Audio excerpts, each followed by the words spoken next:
it. Paimon never thought she'd see you two together.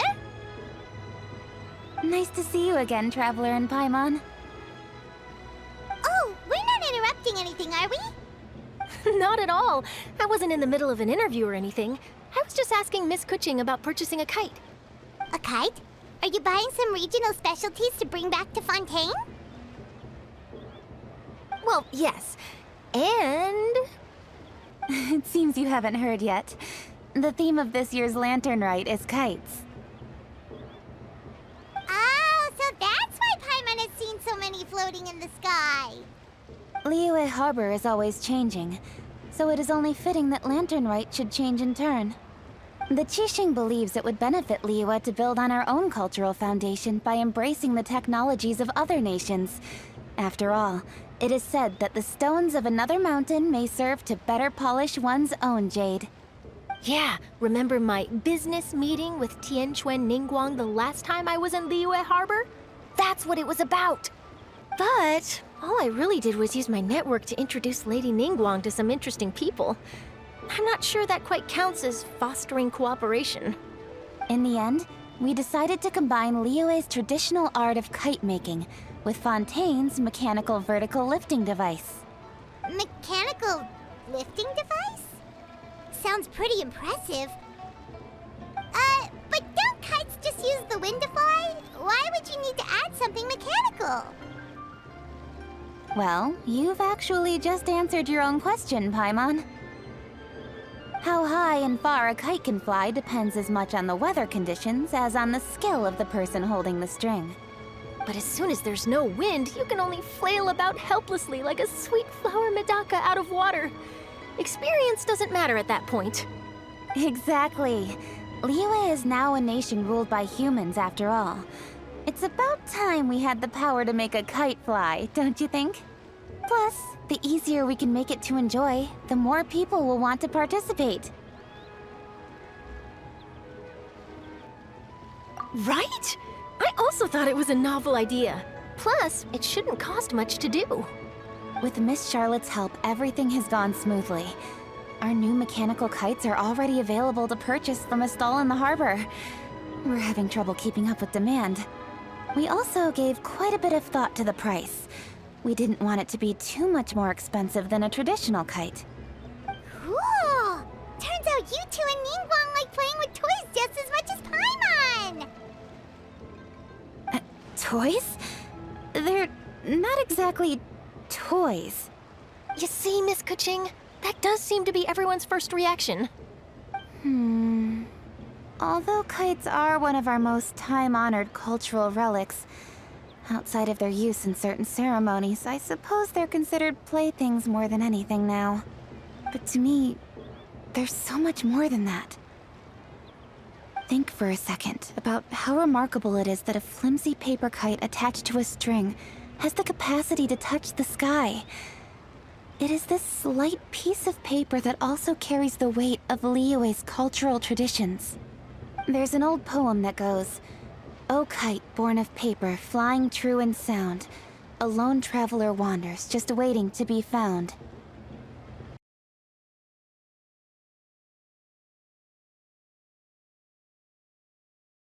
In the past, poets from Liyue used kites to symbolize a feeling of longing, or evoke the peacefulness of idyllic rural scenery.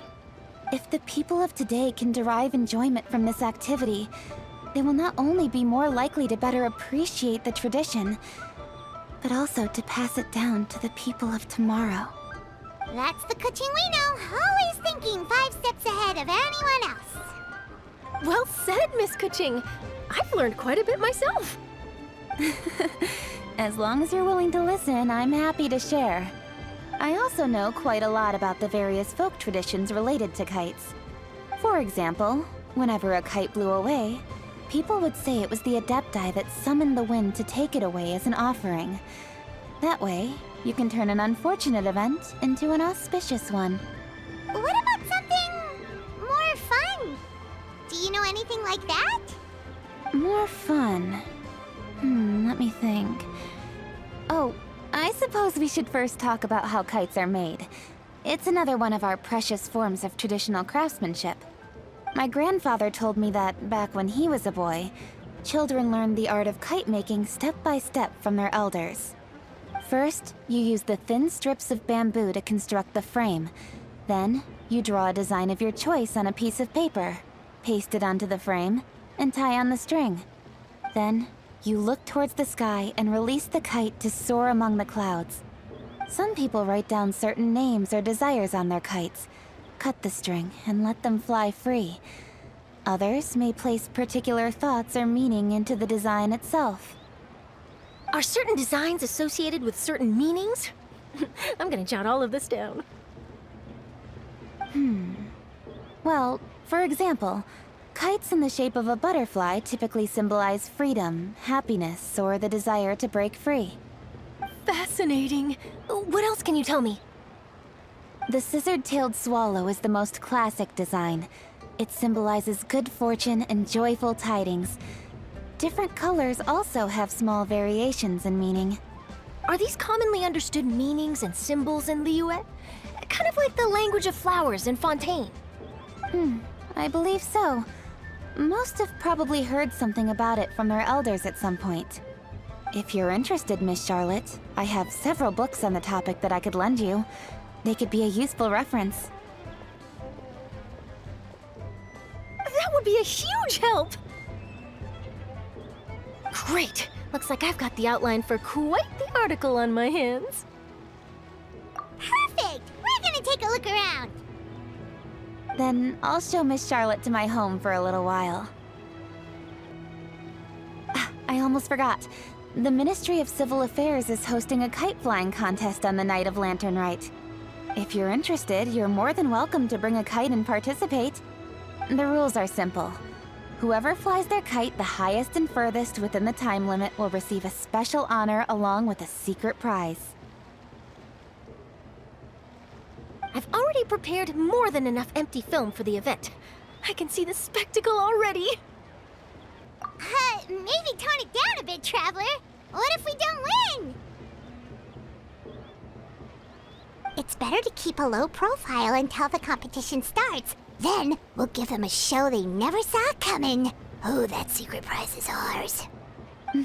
Then I'll look forward to seeing your performance. You bet! See you then!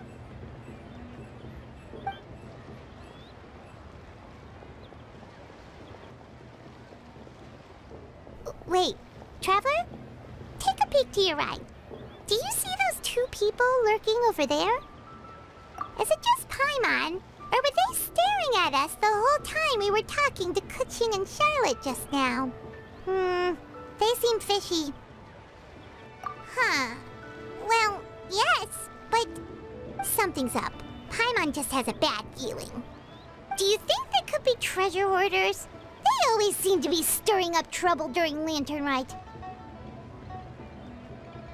Oh, Paimon's sick of waiting around for something bad to happen. We should strike first, you know. Foil their plans before they even begin. You go right, Paimon will go left.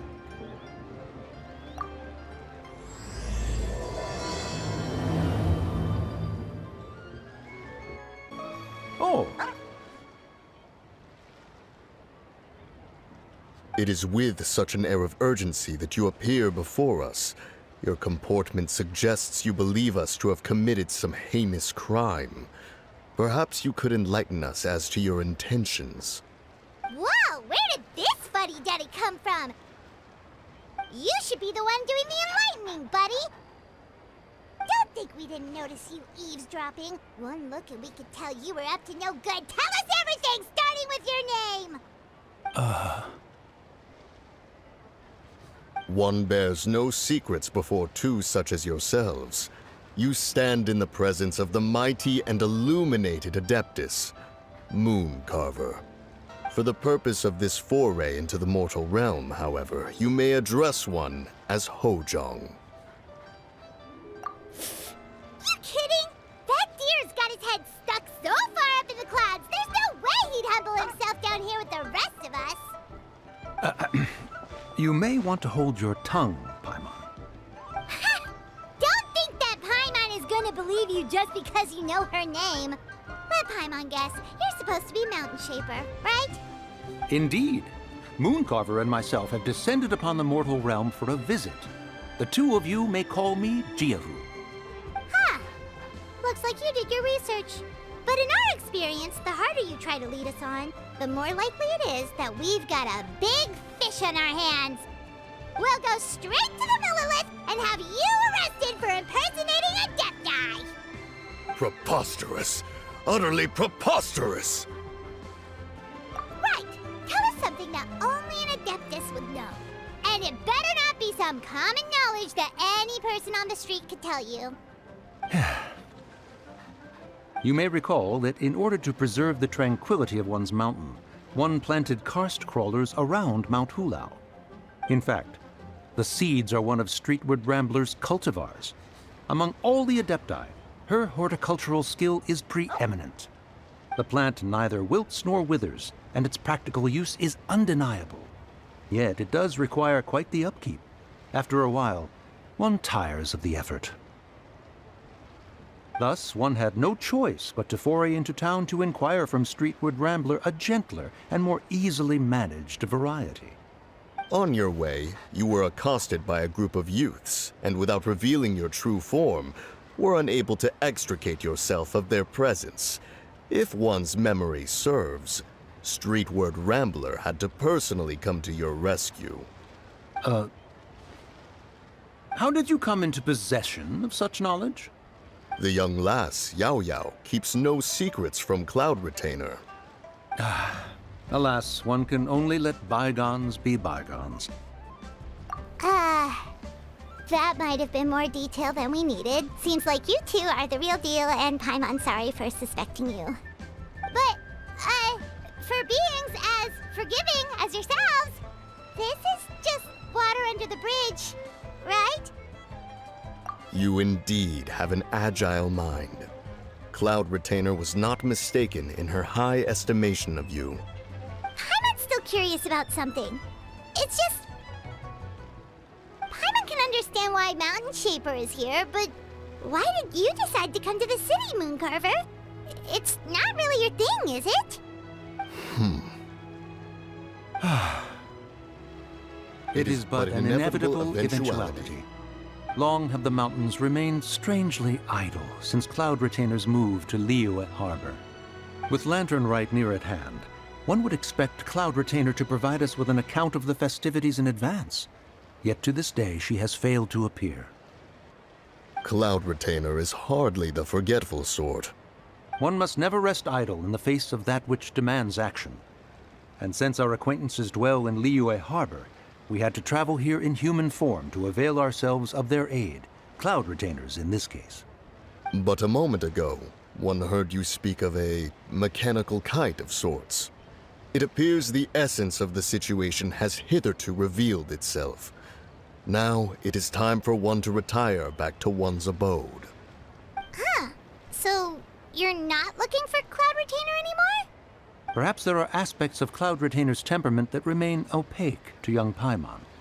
Given one's understanding, one can only imagine the anger that now consumes her.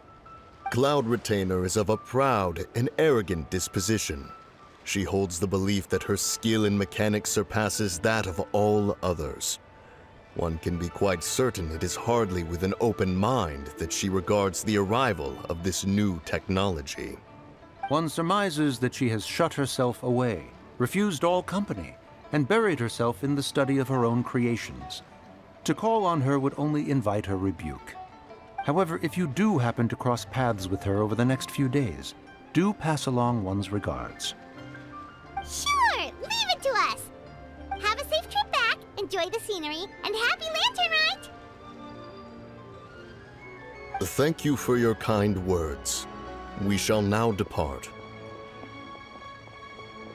We got all worked up for nothing, huh? All that trouble and it turned out to be people we knew all along. Well, it's still pretty early. Let's head over and check out the kite stalls. Paimon wants to see what kinds of kites we can buy to use in the competition. The bigger and prettier, the better. Welcome! Are the two of you looking to buy a kite? Would you like me to go over the different designs? Ooh! A scissor kill swallow! And a butterfly! This jade chamber design is our newest. It's been selling like crazy over the past 2 days. Does it also have a unique meaning? Of course. The jade chamber symbolizes wealth and abundance. The kite bearing its design is said to bring riches in the future to those who fly it. Oh, now that's Paimon's kind of kite. I apologize for the interruption, but are all your wares in order, Miss Genuine? Yes, they're just over there. The paper, bamboo, and dyes. All the necessary kite-making materials. Wonderful! I'll pack them up and get a guard to deliver the goods to Yilong Wharf for you. Yilong Wharf? Oh, wonder what that place is like during Lantern Rite. Paimon would love to go take a look. Well, if the two of you are interested in going to Yilong Wharf, then could I trouble you to find Gaming and deliver these goods together? Is Gaming the guard you just mentioned? Well, yes. The communications office handles shipments and transports around Liyue. He works for the Secure Transport Agency, one of our sub-organizations. The problem is, many of my colleagues have taken leave during Lantern Rite to spend time with their families. So, our available workforce has seen a dramatic decrease recently. If you were willing to help out, then I could get a head start on my next appointment. You do seem really pressed for time. Oh, wonderful! You will, of course, be compensated for your efforts. Now, at this time of day, Gaming should be somewhere in the vicinity. Just follow the main road until you see the head of a Wushu dance costume. Should be on your right. Be sure to come back if you'd like to buy a kite. I'll even give you a discount. Wait, I thought we had an agreement. Loser buys dim sum tomorrow? Look at you, scowl like that for much longer and your face might stay that way. Hey now, don't be upset. How about this? You extend the invitation, and I'll pay. No way, Gaming. You're always the one picking up the tab. I'm not trying to be a sore loser. I just didn't expect you to come from behind to win like that. That was nothing. All in a day's work, friend. Perfect, Gaming is here. Sorry to interrupt, Gaming. We just spoke to a guy from the communications office who needs you to deliver some goods to Yilong Wharf. Oh, that must have been Longzhou. Looks like I've got work. Gotta go. Sure, go do your thing. Let's have a rematch when you get back. I won't let you win so easily next time. Alrighty, you can hand the goods over to me. Must have been heavy hauling them all this way. Let me take them off your hands. It wasn't that bad. It's just some kite-making materials. Plus, we didn't have to walk very far. Kite-making materials. I see.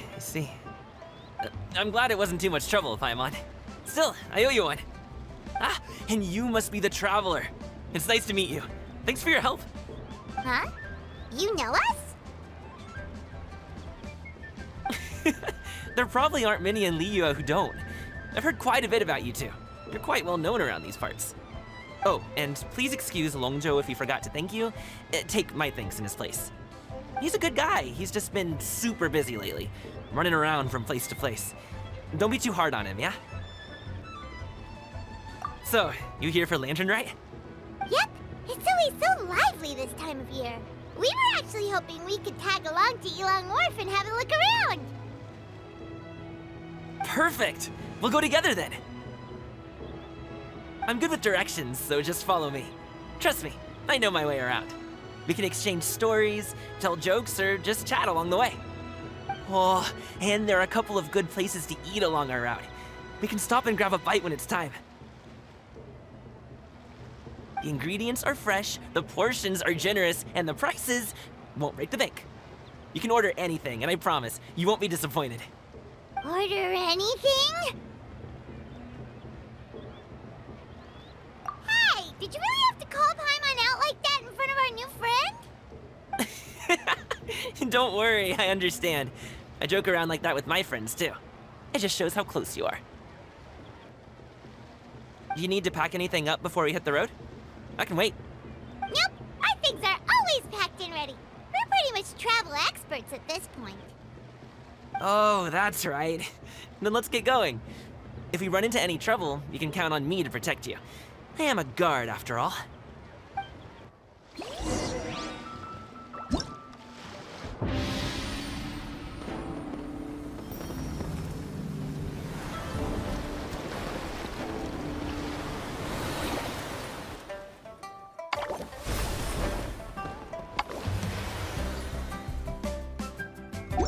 One moment you were there, the next you disappeared. You scared the life out of me. We're so sorry. We were just, it's kinda hard to explain. Fair enough. Well, the mountain road is pretty hazardous, and it's easy to get lost in the fog. So from here on out, stay close to me. Got it. Let's keep going. Bit further. One step at a time. Hang in there. Wait, get behind me. I'll handle this.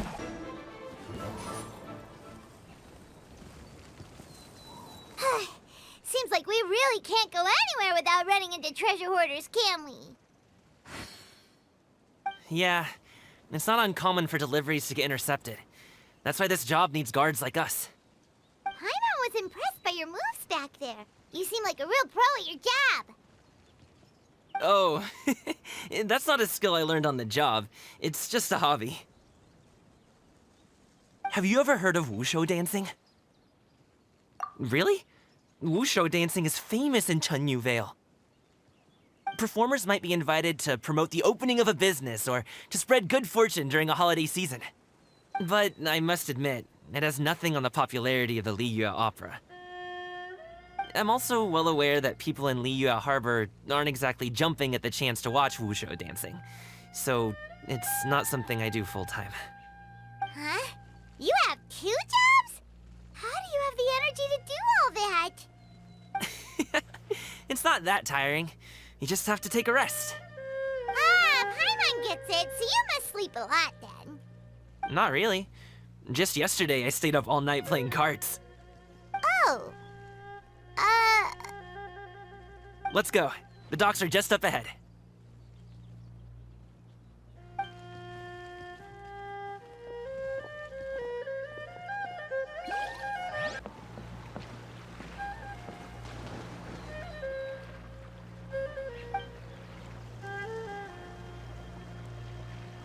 Finally, we can rest.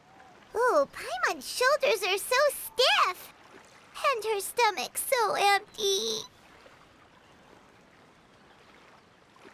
Sorry.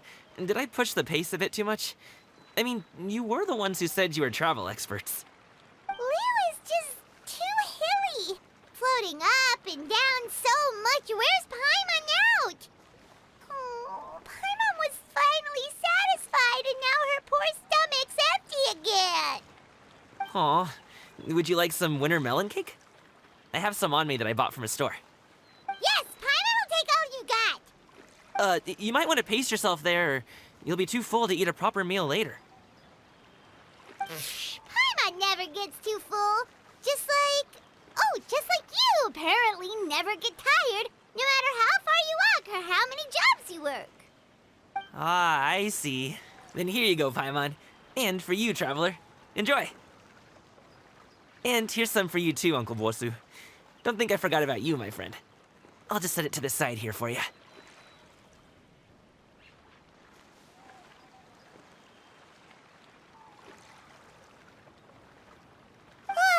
That hit the spot. Paimon thought she was going to starve to death for a minute there. That close of a call, huh? I've been eating winter melon cake ever since I was a kid.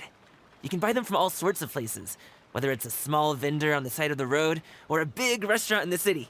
But each place produces cakes with a slightly different flavor. If you like these ones, I can give you the address of the shop I bought them from. I'll just have to check when we get back. Oh, all my jabbering must be making it difficult for you to enjoy the scenery in peace, huh? Don't be afraid to tell me to zip it for a little while, okay? Really, I won't be offended. It's okay. Paimon is kind of enjoying listening to your chitter-chatter. Aw, a fed Paimon is a happy Paimon, huh? Hey, Paimon can be in a good mood anytime she wants.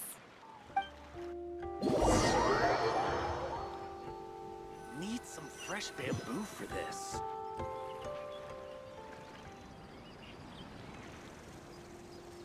Woohoo! We're here! Don't forget your things, and watch your step as you get off the raft, or you're in for a swim. Thanks for the ride, Uncle Bosu. You take care of yourself now. I'll see you some other time. Okay, follow me. This way is fastest. We'll have to take the elevator up to the secure transport agency.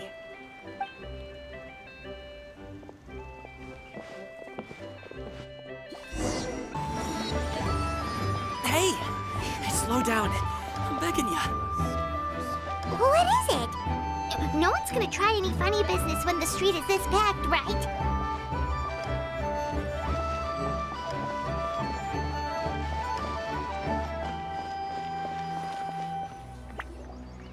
Oh, well... how should I put it? Come on, spit it out! Do you see that group of people over there?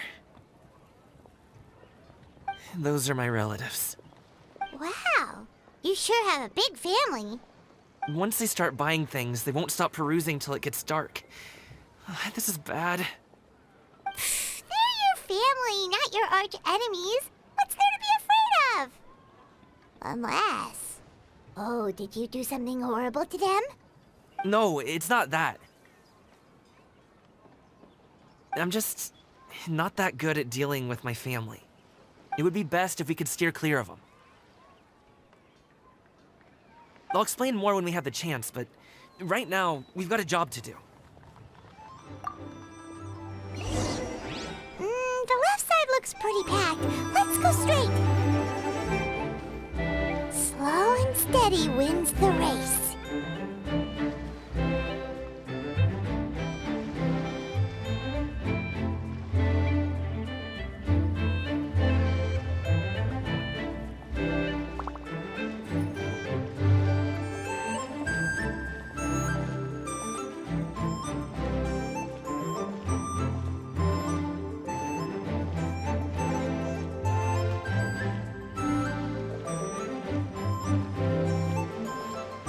Let's wait here for a second.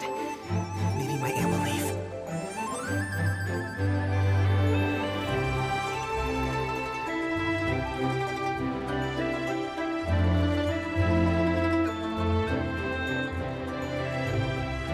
She's gone. Let's go.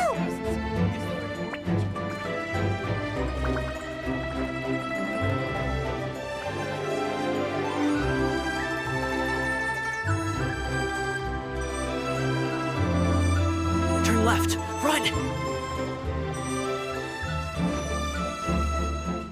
To the right and...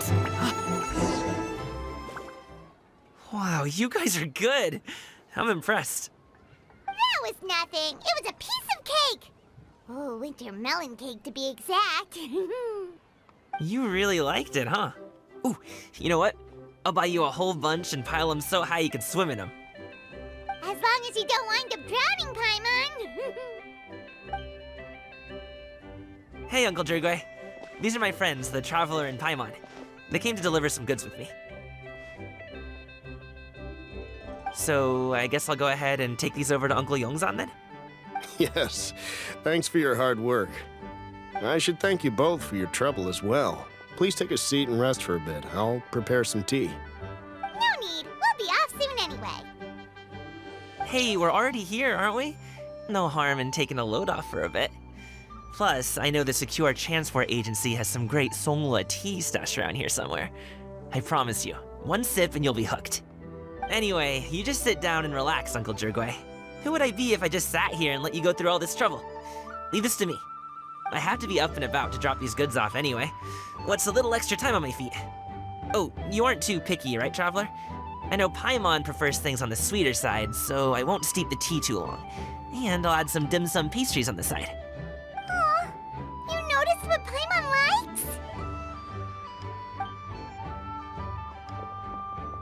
How long have you two known Gaming? Oh, not long at all. We just kind of tagged along on his trip to Ylang Wharf. He's just a super welcoming guy. We became friends, you know, just like that. That's just how he is. He's the attentive sort, really knows how to look after his own. A while ago, one of our guards had to take off work, said his joints were hurting due to the rain. Gaming personally went all the way to Boo Boo Pharmacy to get some medicine for him from Dr. Baiju, then traveled through the night to deliver it back to him. That young man has such a good head on his shoulders. How can anyone not love him? I mean, there is his dad, but, well, ask anyone else, and...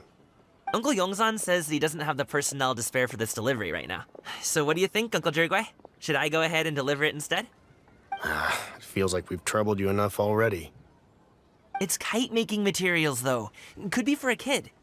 I'm sure the sender wants it delivered before Lantern Rite. Oh, by the way, here, have some tea. All right, then. Deliver it if you want to. Ooh, are you free in 2 days? How about we grab some dim sum from Shinya Kiosk? My treat, and don't even think about trying to pay. Whoa, that's way too generous of you. Don't mention it. Just think of this as a thank you for all your help. Besides, the thing between me and my family, it's a long story. It might take some time to tell. Sounds good. Paimon never says no to free food. All right, then I'm off. See you in 2 days. Oh, and Paimon, make sure not to eat too much before then. Don't say I didn't warn you. Is he underestimating Paimon? She's just gonna have to show him how much she can really eat. Anyway, is Gaming's family situation really that complicated? He has such a happy-go-lucky personality. Plus, he's an enthusiastic and diligent worker. It's hard to imagine a guy like that being troubled by much. How should I put it? Since he already plans to tell you himself, you don't need an old man like me to add my 2 cents. You seem to be around the same age, so you might have a lot in common. Perhaps you could help him talk things through. Consider it a favor to me. If you have the time, maybe you can make a little flag for us to wave about. It can say, "We provide aid in spades." Couldn't hurt to advertise our services, right? Well, I can certainly arrange that. Is there anything else you wanted to say? Wait, seriously? Paimon was just joking, but if you're going to get us something, she'd much rather have wintermelon cake instead. Seems like Gaming really has rubbed off on you. Would you like some more tea? I think there's some left. No thanks. We came all this way and still haven't gotten a chance to look around the wharf. We should see the kinds of kites they got. Maybe they'll have ones you can't find in Liyue Harbor. All right, then. Please do let me know if you'd like more tea. You're welcome to stay as long as you like. Gaming is a good kid. I just wish he could reconcile with his family. You're around the same age, so...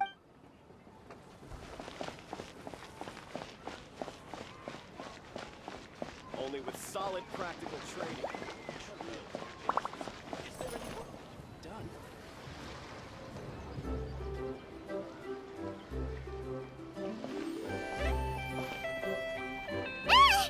What are you doing here?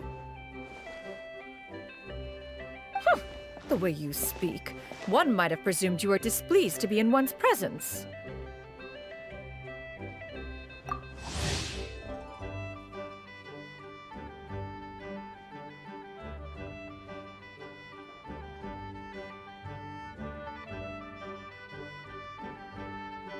Take note, Paimon.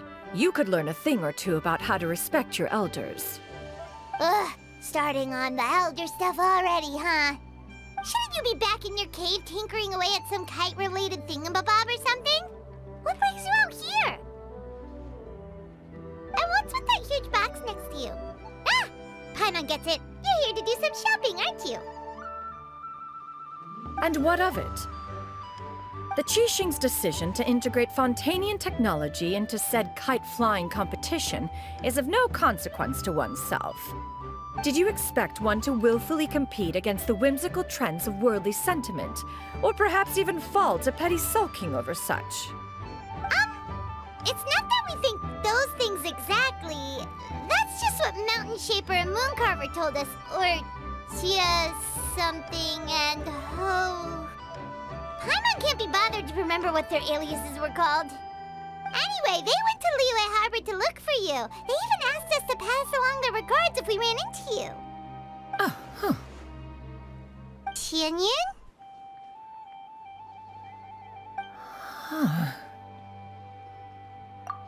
It appears time has quite flown since one's arrival in Liyue Harbor.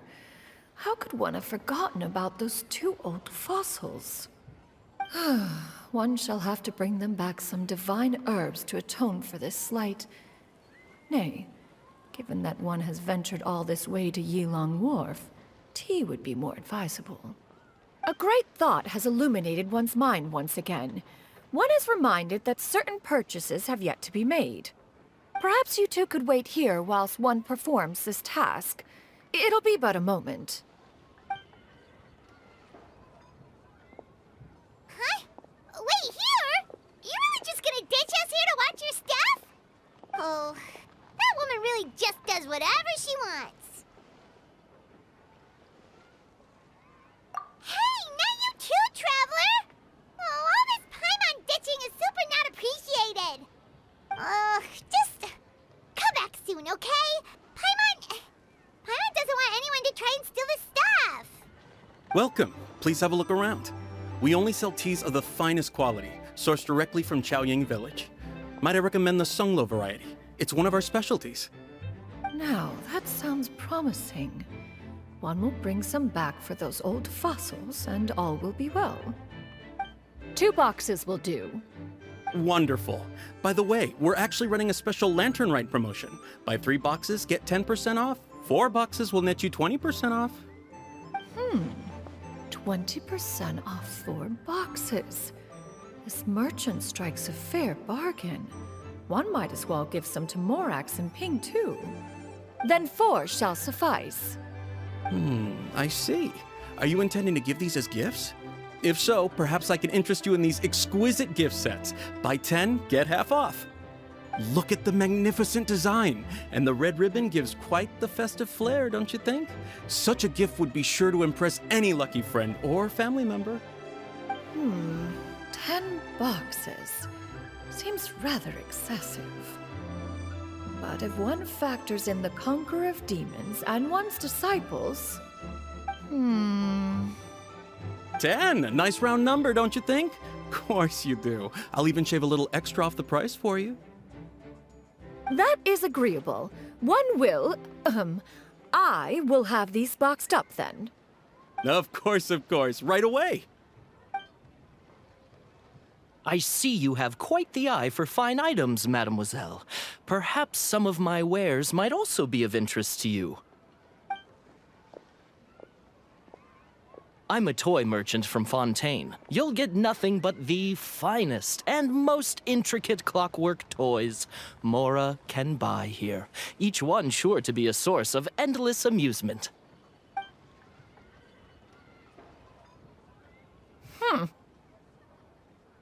Perhaps you could enlighten me then.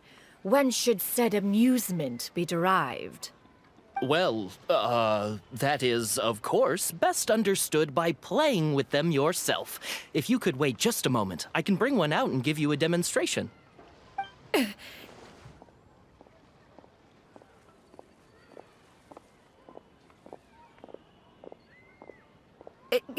There is no need for that. Mademoiselle. Give me your newest and finest model, and be sure to package it securely. Ah, of course. Here you go. The instruction manual is... I can do without, thank you. Oh, many watchful eyes surround this place. If one were to be spotted purchasing a mechanical toy such as this, a child's plaything no less, it would only invite scandal. There is no harm in bringing it back to study in secret.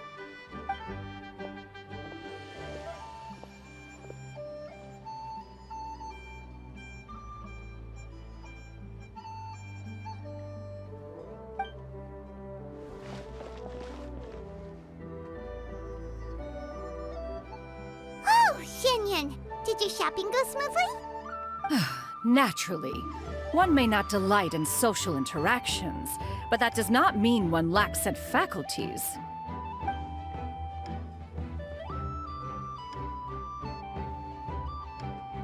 And you two? Are you not here to purchase things? We just haven't had time yet. It doesn't look like there are any kite stalls around Elong Wharf, but it does look like there are lots of goods from Fontaine.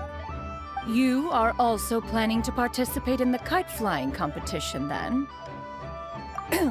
One means to say, you along with all the other youths. One has been entreated to share one's kite-making expertise, and indeed, there was little one could do about such persistent supplication. One moment energetic and earnest, and dejected the next.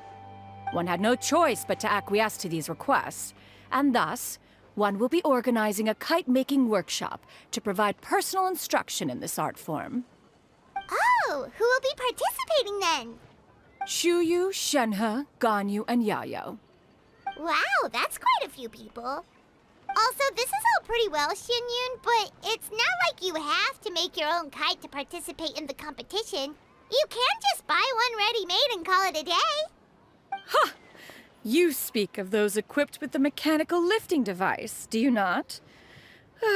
'Tis nothing but a crude piece of mortal machinery. The mechanism that one has developed was the fruit of millennia of meticulous study. Let us not speak of the source of the mechanism's power, but rather its structure. It is composed of materials as light as bamboo and as strong as iron. This composition grants it the lightness of weight to ascend into the sky and the durability to follow the wind for many a mile. It is built with a series of intersecting rods that... Never mind. It is unlikely the two of you will understand, even should one expend the effort to explain. One is better off saving one's breath. It sure seems like you want to talk about it, though. So, will you be attending the workshop or not? Huh? Wait, you've been trying to invite us this entire time? All right then. No need to prepare the materials in any case. One has it all sorted. Arrive at Mount Outsong in 2 days. I shall be expecting you around midday. Are you leaving? Don't you want a guard to help you with that big box of yours? Surely you jest. One goes as one pleases. For what reason would one need to rely on another?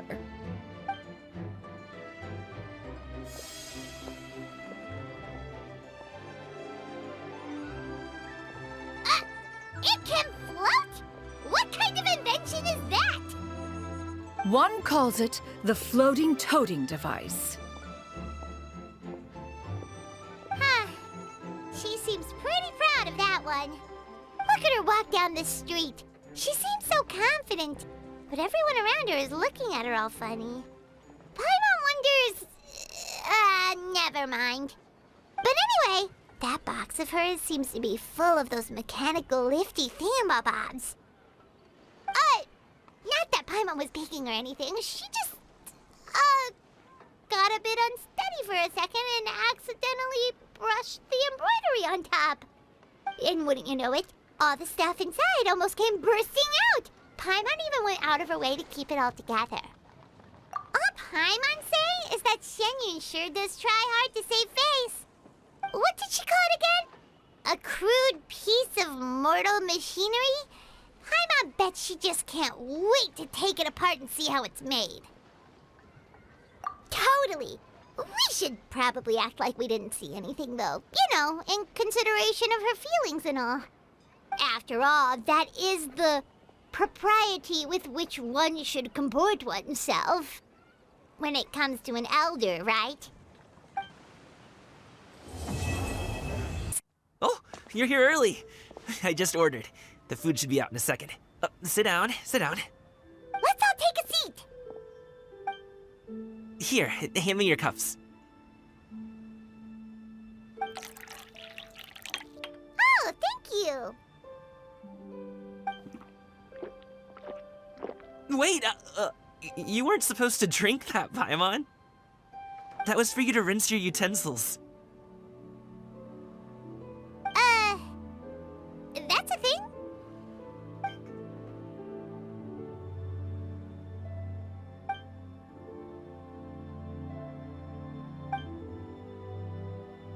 Wow, so much delicious food.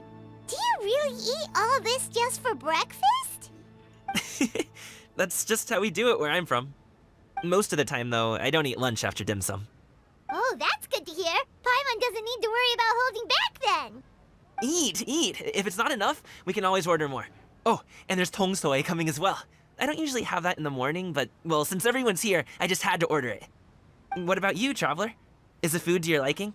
Want some more seafood congee? Let me refill your bowl. Paimon's gonna take you up on that. Fill it up nice and full and make sure she gets a few extra shrimp. Thanks!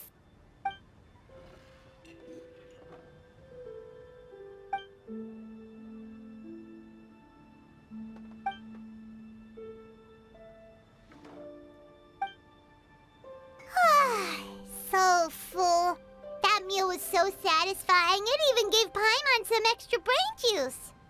Oh, listen. Paimon's figured it out. Let's think about this for a second, Gaming. You invited us to this awesome restaurant and ordered a whole table full of expensive dim sum just for the three of us. Well, you must be hiding the fact that you're some young master from a rich family. That would explain why you try to keep your friends and family away from each other. Are you confusing me with Xingqiu? Huh? You know Xingqiu? You sure know a lot of people. Well, when you're on the road as much as I am, you hear all sorts of rumors. Sometimes they're true, sometimes they're not. What it comes down to is being able to tell the difference. More often than not, that means knocking on some doors to find out for yourself. Oh, you truly are a man of many talents, young Master Gaming. Okay, enough with the teasing. Sorry to burst your bubble, Paimon, but you're wrong about my family situation. What? Oh, Paimon thought she was onto something there. My dad is just an ordinary tea merchant. Small-scale stuff, you know? It wouldn't even make sense to mention his business in the same breath as the Feiyun Commerce Guild. My dad... he always wanted me to inherit the family business, to be a merchant like him. But that's just not who I am.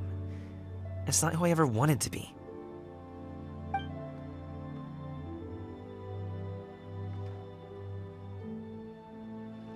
Have you ever talked to him about it? You know, about your interests and aspirations and stuff. Of course I have. I told him I wanted to be a wushu dancer.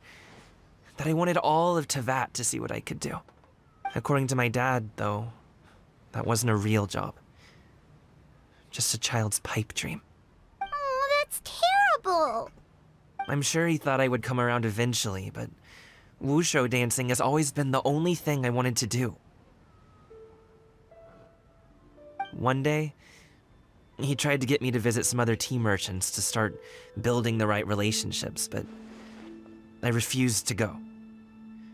We got into a huge fight. We were this close to throwing hands. In the end, I was so angry that I ran away from home. I haven't been back since. Don't get on my case just yet, okay? It's not like I think I'm completely without fault. No, I know that it wasn't the right way to go about things. But my dad's stubborn. No matter how hard I tried to convince him, it just went in one ear and out the other. There was no changing his mind. I knew talking would only get me so far, but if I made it big in Liyue Harbor, the results could speak for themselves. Gaming. But I'm sure you both already know how that's going. Wushu dancing's just not that big in Liyue Harbor. In the past, I would go door to door from store to store, asking if they would be interested in hiring a performer. Most times, I wound up eating nothing but humble pie.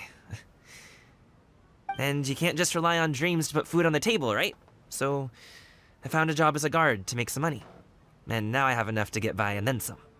Still, change takes time. Gotta take it slow, you know? Paimon understands. Okay, enough of all that serious talk. Our tea's getting cold. Ooh, let's do something fun this afternoon. What do you say, huh? I'll organize. Actually, we kinda already have plans this afternoon. We told Xianyun that we would go to her kite-making workshop. Oh? Are you interested in kite-making, Gaming? Oh, no. It's just that I happen to know Auntie Xianyun. Do you not know who she really is, Gaming? Oh, I know that she's an Adeptus. I met her during a delivery once. But hasn't she been in the city lately? She's even tried, with some limited success, to change her terms of self-address or something like that. She came to see me a few days ago to ask about luminescent dyes. Oh, wait a second. She doesn't plan on putting those on a kite, does she? Is that not something you can do? It's one thing to use it on cloth, but applying it to paper is another matter entirely. Why couldn't she tell me what she wanted them for? Yeah, she does seem to have trouble with that sometimes. It would be such a shame if everyone worked so hard on their kites only for them to get ruined in the end. Okay, I'll go with you. If Auntie Xianyun wants to use those dyes on a kite, the formula will need to be changed. Great! The more the merrier!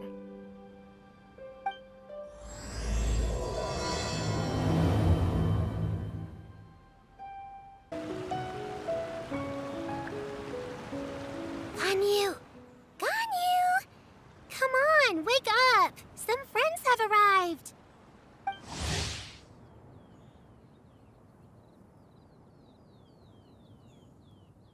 Hello, friends.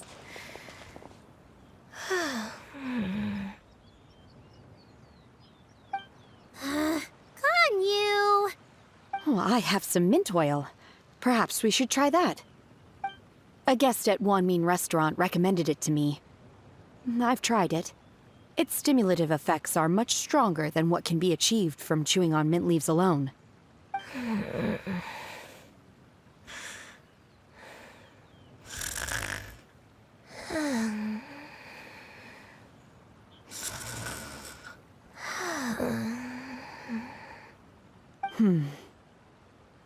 Apologies in advance.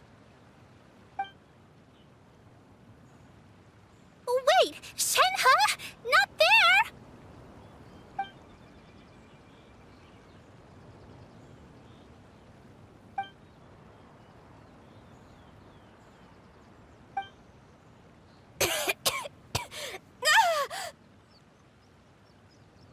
See? It worked. She's awake. Are you okay, Ganyu? Do you need some water? Or maybe something to eat? I'm fine. I just feel chilly all over. Huh. Was it that effective? Chilly, huh? Master always says a cool head leads to a calm heart. So, does this mean that heat's what we need to help you, Ganyu? Paimon doesn't think that's what the expression means exactly. I feel a bit better now. Was I asleep? Must have been around the time I usually take my midday nap. Did you not sleep last night? That does seem to happen to you often.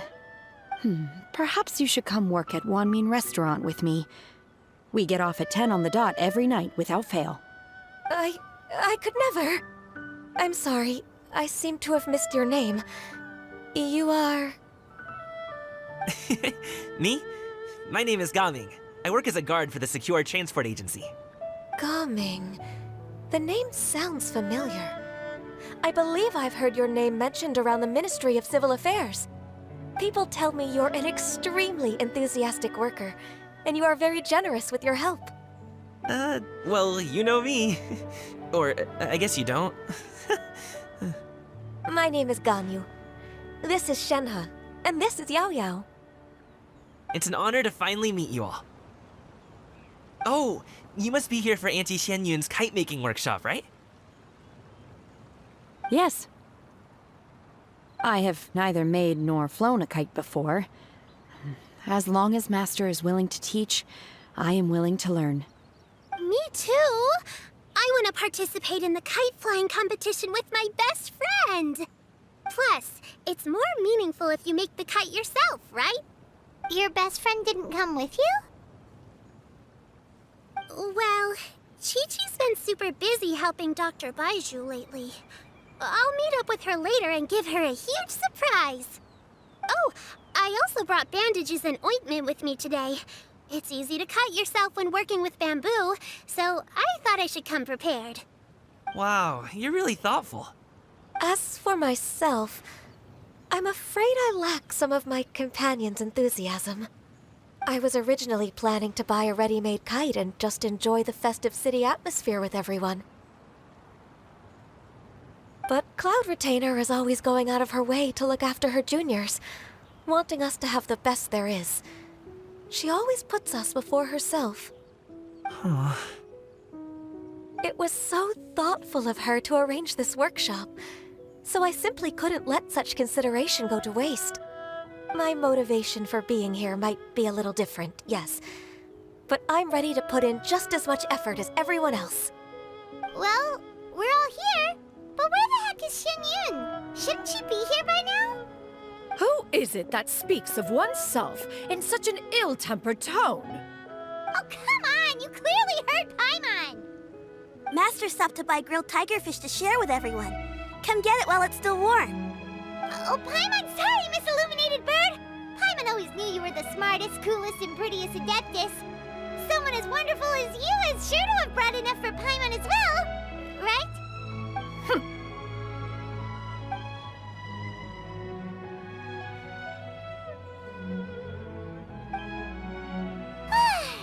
So delicious. Paimon's life is complete! It appears that we've ended up with quite a few participants indeed. Go ahead and divide yourselves into small groups. The materials are over here. The regular dyes and luminescent ones have been clearly marked. Use them as you see fit. As for how to make the kite, one assumes you all made sure to listen to the instructions one provided while we were eating. Yes? Are there any questions? Paimon may have focused a little too hard on the eating and less on the listening. Paimon knew she could count on you, Traveler! One will wait under this tree and avail oneself of the cool air while one digests. Do not hesitate to seek one's company if you have any trouble, questions, or simply want to chat. We're not in any hurry to get started. Why don't we go see what the others are up to?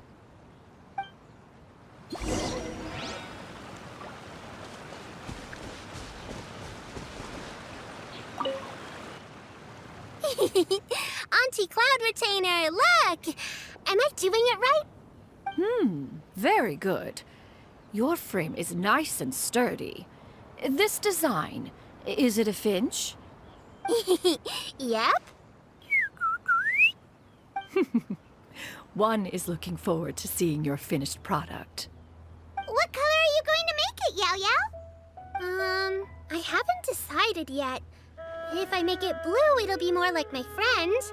But if I make it gold, it'll be more like me. If you are asking for one's own opinion, one would advise choosing gold. When giving a gift, the key consideration is the recipient's feelings, is it not?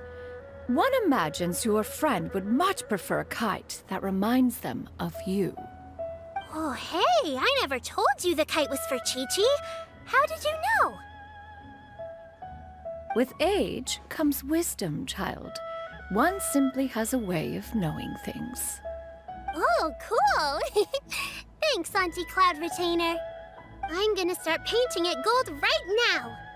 Good. One will watch. You two seem strangely unoccupied. One was under the impression that one was supposed to be doing the relaxing. Is your kite finished? We actually haven't started yet, but we're going to start, right now.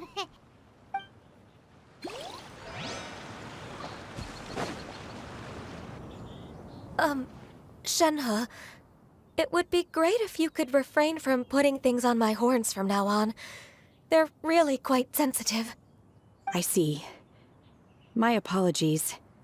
I shall remember that in the future. Thank you. No harm done. Good. Could I touch them just once more, though? No oil or anything this time. I've just always wondered what Miss Ganyu's horns feel like. Huh?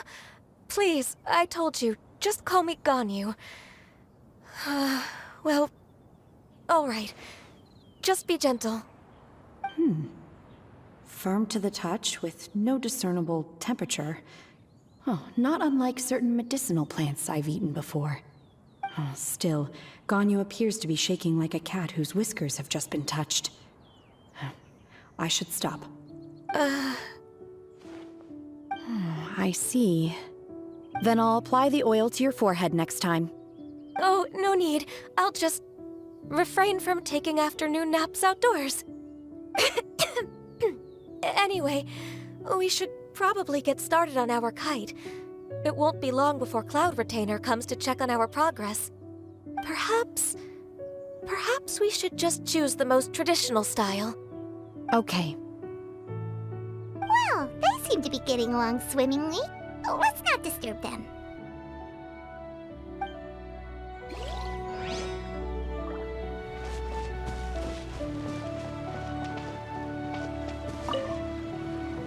Hey, Gaming! Want to team up? Huh? I have to participate? I thought I'd be done for the day after adjusting the dye formula. You're that unenthused by kite making, huh? That doesn't seem like you. No, it's not that. It's just... it would take too long to explain. I guess I'll just make one then. What shape should we go with? How about a butterfly?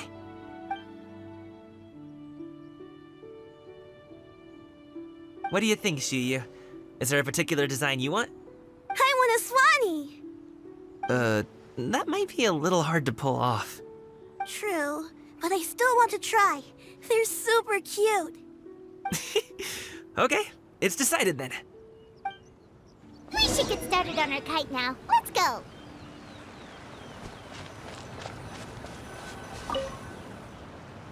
First, we have to decide on the shape.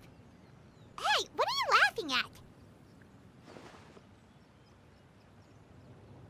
Oh, that's not a completely crazy idea. If nothing else, a Paimon-shaped kite could at least make sure you never get lost on your travels and always find the tastiest food and funnest things to do wherever you go. Maybe we're not exercising enough artistic license. Ooh, we should exaggerate this a bit. How about this? The word Paimon means the guardian angel of travelers.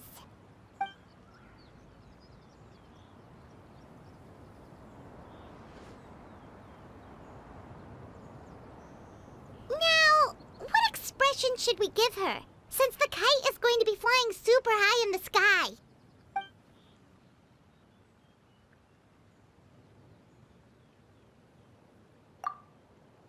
Ooh, like this? Ooh, the title of Champion Kite Flyer is mine! Since the kite is going to be flying... It's too high! Someone save Paimon! She's about to faint! Like that? Since the kite is going to be...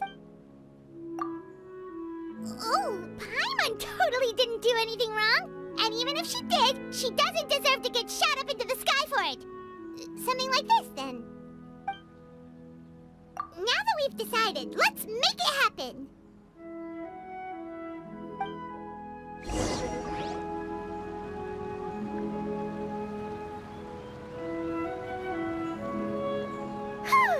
It's done! Paimon has to say, Kai we just have to attach the string, right?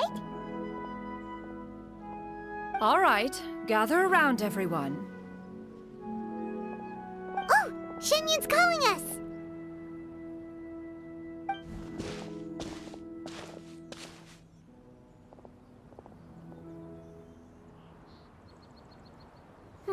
Let one take a look.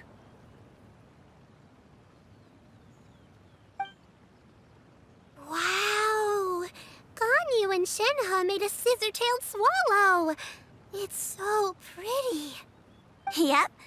The coloring makes it look a lot like Master. If the tail wasn't split in two like that, it might even be a spitting image. If you look closely, there are a few spots where the colors go outside the lines. Did you doze off while painting it, Ganyu? I did the painting. I stared at the paper for quite some time, but I simply could not recall the coloring of any bird. Except Master. Or should I say that I'm too familiar with her crane form? Even when she stands before us in human form, all I can see is blue and white. Oh. Well, now that you mention it, Paimon can see it too! Exactly. So I simply closed my eyes and painted from memory. No way. You can paint with your eyes closed? Wow, the disciples of Adepti really are something. You are most filial, Shenhe. One is flattered by the likeness. The Swanee that Gaming and Shuyu made looks very majestic. I'm sure it'll look even more impressive as it soars through the sky. The eyes and ears glow in the dark, so you're sure to see it at night. Your golden finch is cute too, Yao Yao. It's all thanks to Auntie Cloud Retainer's guidance. What about your kite, Traveler? Ta-da! Here it is! Very Paimon-like indeed. Why do you say that, Shenhe? That one time the Traveler suspected that a piece of meat was missing from their bowl, that was the exact expression on your face. Is that something that happened? Is that the Jade Chamber? Oh?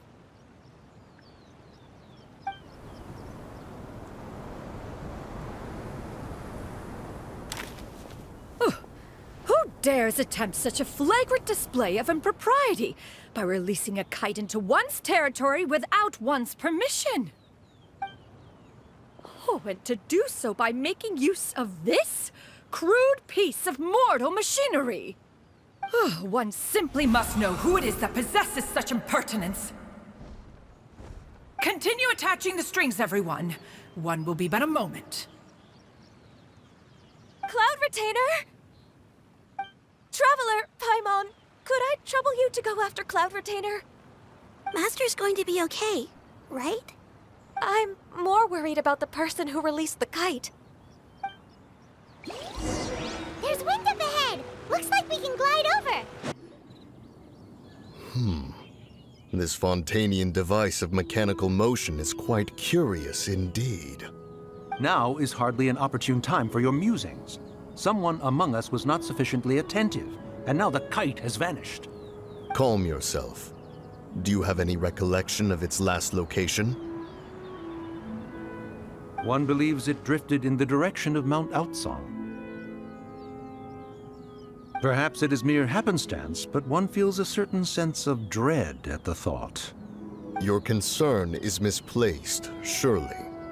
Cloud Retainer is either in the city looking after her disciples, or secluded in her abode attending to her research.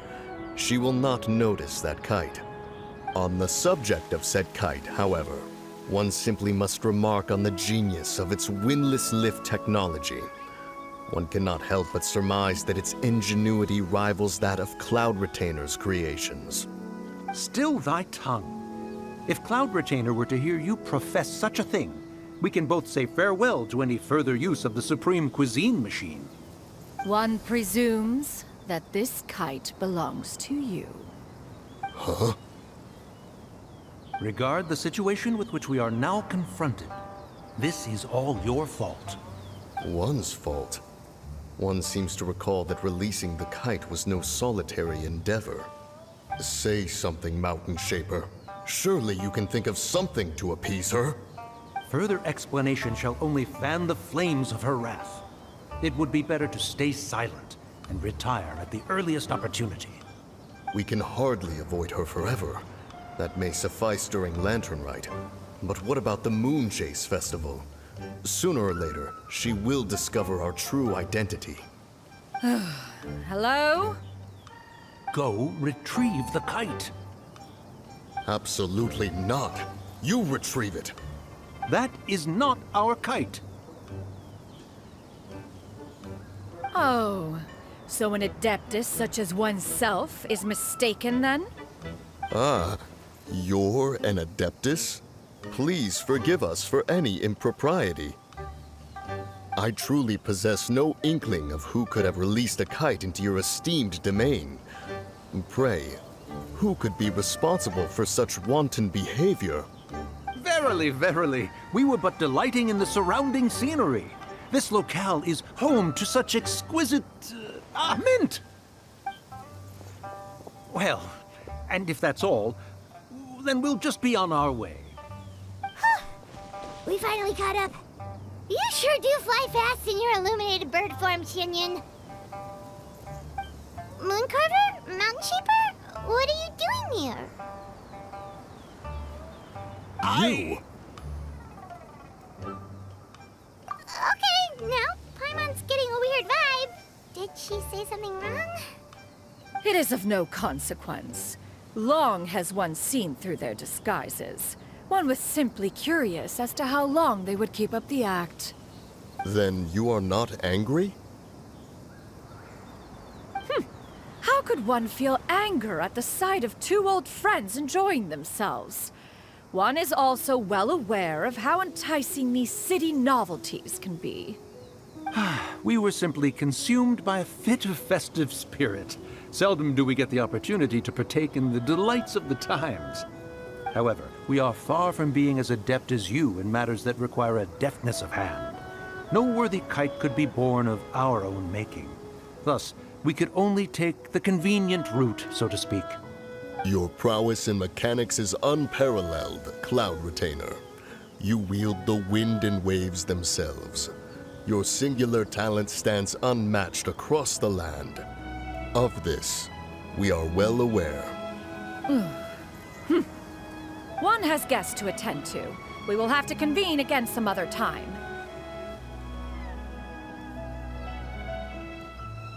Traveler, Paimon, do try to keep up. We're leaving already? All this flying from place to place is wearing Paimon out.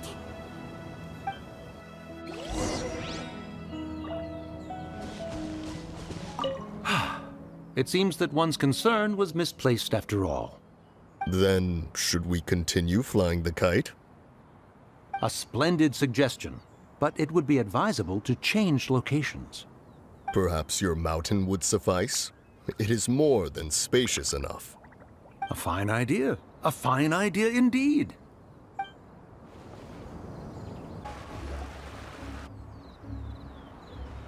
They're back.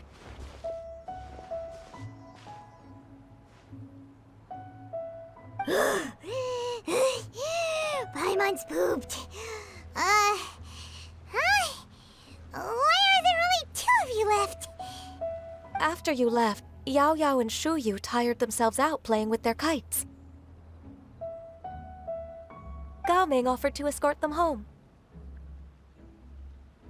Before he left, he said something that I don't quite understand. Oh? What did he say? He said, a kite is always tied down no matter how far it flies or how high it soars. Its tether prevents it from ever truly flying free. He looked quite dejected as he said this. Now that you mention it, Gao Ming did seem to have a rather strange attitude towards kites. A reflection of himself. If I were a kite, I would cherish that tether as a symbol of kinship and the bonds that tie us, and... Shenhe? It may be an exceedingly slim and distant connection, but lose it, and you lose that which links you to home. If Gaming truly sees a kite as a reflection of himself, then I fear I understand his words even less. Well, people often have different points of view depending on their mindset and experiences, right? It's actually quite normal. Just like some people can eat spicy food, but others won't go anywhere near it? Exactly. That's why tolerance and understanding are as important as they are. Tolerance and understanding? What brought about this conversation? Did one miss something? We were just chatting. You don't have to butt in on every little thing, you know. Where were you anyway? One was merely doing a bit of cooking. Night fast approaches. If you are otherwise unoccupied, one would entreat you to stay and eat before you depart. Oh, it's been so long since I've had the chance to enjoy your cooking, Cloud Retainer. Worry not. One has prepared a variety of meat and vegetable dishes. One is more than familiar with everyone's culinary proclivities. Hey! Paimon's hungry too! It's not like the dim sum and grilled fish could keep her full the whole day, you know? Shenhe, Ganyu, come with me.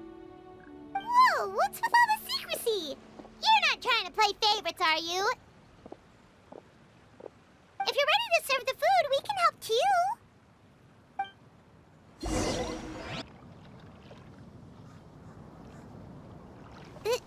This is...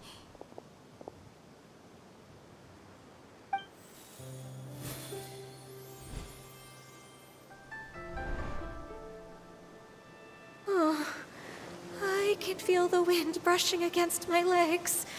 This is a bit embarrassing.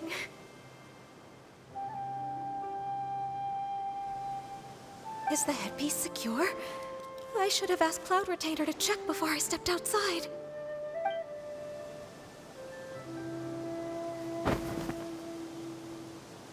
How do we look? Huh? She asked them just like that? You look pretty too, Ganyu! Oh, how should Paimon put it? You both look so elegant and refined! Those outfits really suit you both. Given that one employed the services of the best tailor in all of Liyue, one would expect nothing less. What colors have you been partial to lately, Shenhe and Ganyu? Lately? Why is Cloud Retainer suddenly asking about what colors we like? I like black.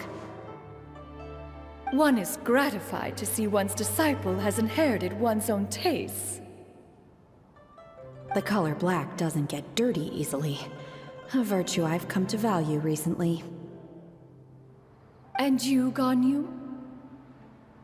I favor blue and black. And the material is sufficiently comfortable, yes? Yes, very. I simply cannot thank you enough, Cloud Retainer. For this gift. And the kite, too. Thank you, Master. One is content, as long as you are pleased with the gift. One hopes these garments will see much use.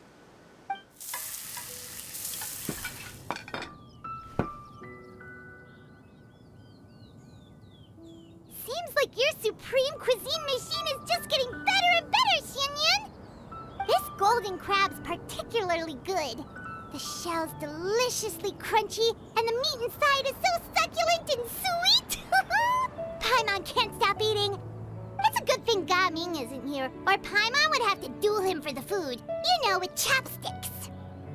He traveled all this way on account of the kite-making workshop, and he spent the whole afternoon looking after Shuyu. One was hoping to treat him to a meal. Oh well. One will just have to extend one's thanks in person. It's rare for someone to make such a good impression on you, Cloud Retainer. One has high standards. He appears to be a young man of much merit, and one is not the type who would see such potential squandered. It appears that he wishes to break free from the kite string that tethers him. Kite string? Huh, what strange metaphors you speak in, Shenhe.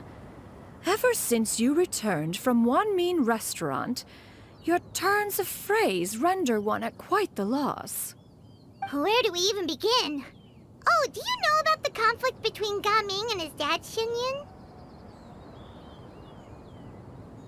One has only heard that the two are not on good terms.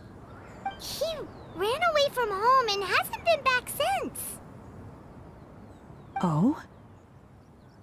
Ran away, you say? Oh. One believes we would all benefit from a more thorough retelling. Start from the beginning. Oh, okay. Paimon just hopes he won't mind.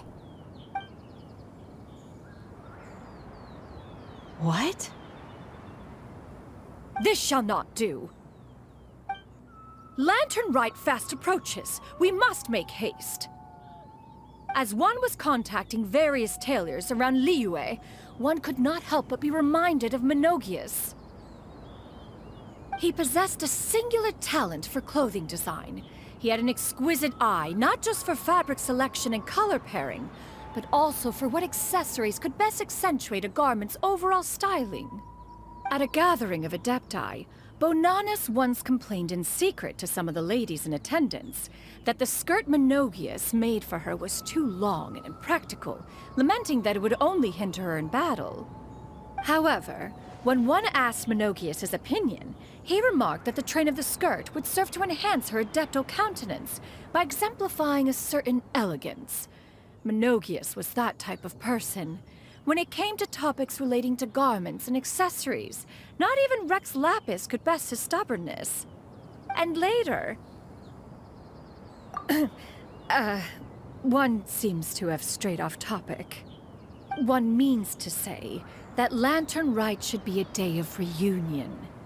It is a time to address problems before they turn into regrets. Fate is fickle. The cruel reality of this world is that suffering and misfortune can befall any of us without design or reason. If there is a chance for young people to remain insulated from this reality, one should do one's utmost to make it so. That's nice and all, but... Do you have any ideas, Cloud Retainer? Perhaps adeptal arts could be of use. No. Mechanics, perhaps. One fails to see its use in a situation such as this. Is there anything I can do to help? Combining our efforts is a fine idea indeed. Aha! One has an idea. How about this? Does that make sense to everyone? Yep. Oh, Paimon really hopes this works. One's designs never fail. Now then, I counsel rest for all, and to make the necessary preparations. One shall see you in 2 days.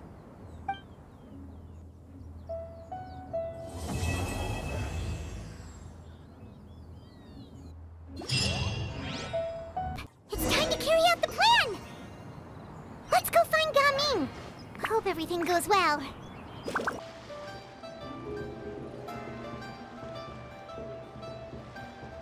Hi, Gaming! Paimon sees you've certainly gotten an early start this morning. Playing games already, are we? Who won this time? You the one buying dim sum again? Hey, when you put it like that, it makes it sound like I'm always the one losing. Ah, perfect, you're all here. There's an important commission I need your help with. All right, I've got the time. Where are the goods? Well, it's not just goods this time. I need you to escort a tea merchant and their wares from Chaoying Village to Liyue Harbor. A very important client has requested to meet with him. Sure. What's this merchant's address? Here.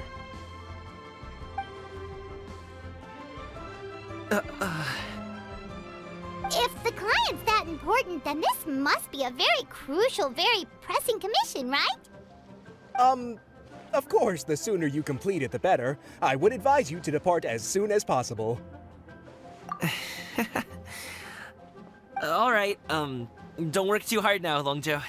We'll set off then.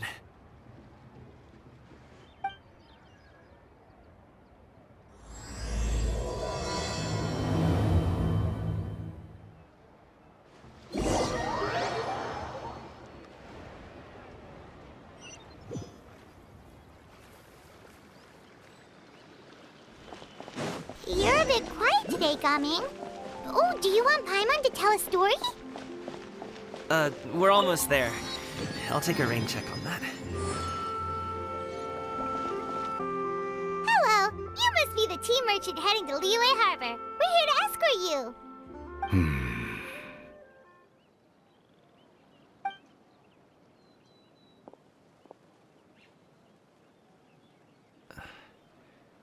Dad?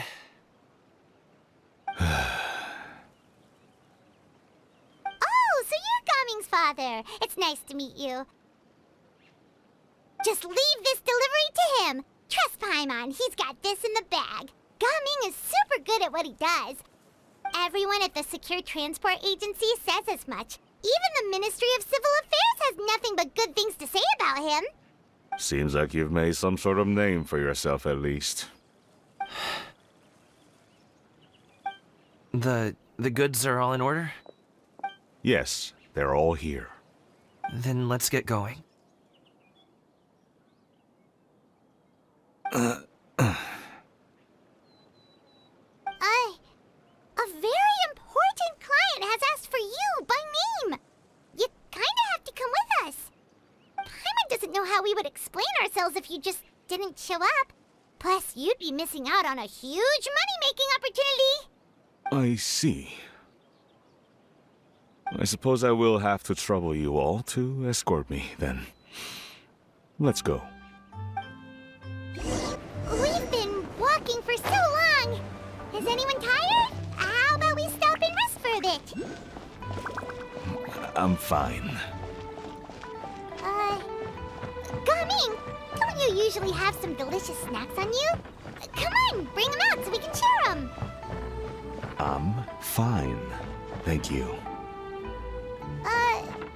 But the winter melon cake he gave us last time was so delicious. Have you ever tried it before, Mr. Ip? Paimon. This place looks nice and open. Why don't you all rest here for a second? Huh? What about you? You're not going to join us? I'm not tired. I'll keep watch. Oh, but... Just let him go.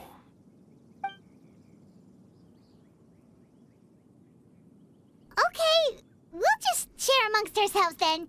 Did you know, Uncle Ip, that the flavor of these cakes changes depending on... Halt! Who goes there?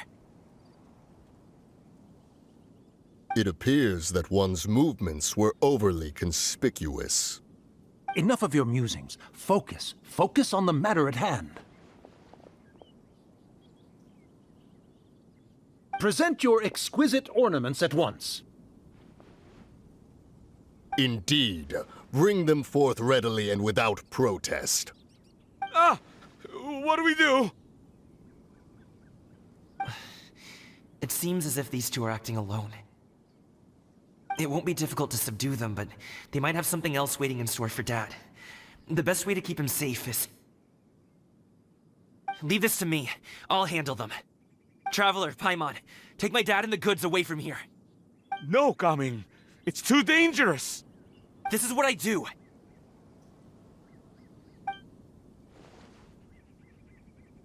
A thorny foe indeed. Let us depart and seek a target softer in blows and disposition. Don't think I'm gonna let you off so easily.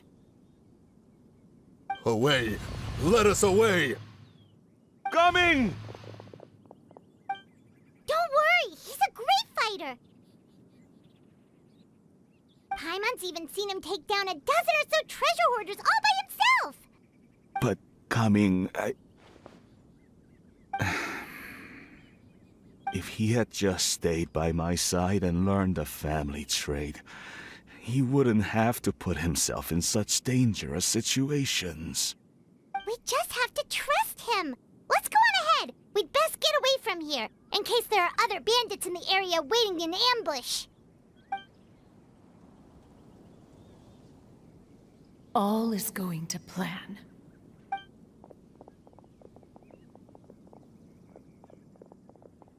Okay, we should be good to stop here.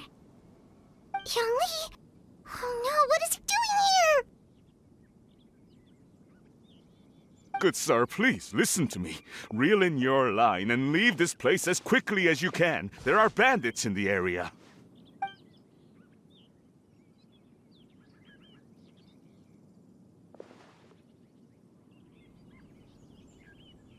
Bandits?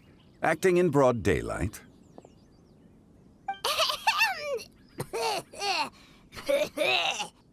Oh.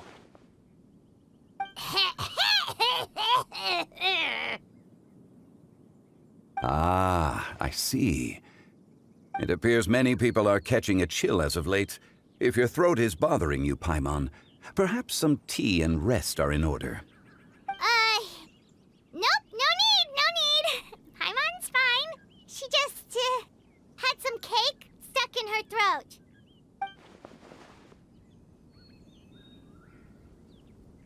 If there are indeed bandits in the area, then we should inform the Millelith at once. Oh?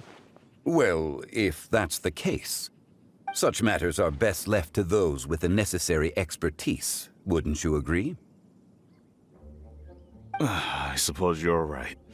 If ordinary people like us got involved, we would only cause more trouble. Since we find ourselves otherwise unoccupied in this beautiful area, why don't we find a quiet place to relax while we wait for good news? That would be lovely. So, Uncle Ip does have a reason to be worried. After all, Gaming, the guard we mentioned, is his son. Gaming. The name sounds somewhat familiar. Ah, yes. That is the name of the Usho dancer who has been performing around Liyue Harbor recently, is it not? Oh, have you seen him perform? Indeed. I cannot help but admire his skill. He truly encapsulates the spirit of the Suani. Usho dancing has become more well known in Liyue Harbor recently. However, although performers are seeing budding success, they have no doubt had to face many hurdles along the way. Ones not so easily understood by spectators such as ourselves. If you ask me, what truly deserves admiration is perseverance in the face of adversity. That is a rare attribute indeed. I have heard many of my acquaintances praise Gaming for his kind, selfless, and courageous disposition. To have a child so accomplished and upright, you must be a very proud parent indeed, Uncle Ip.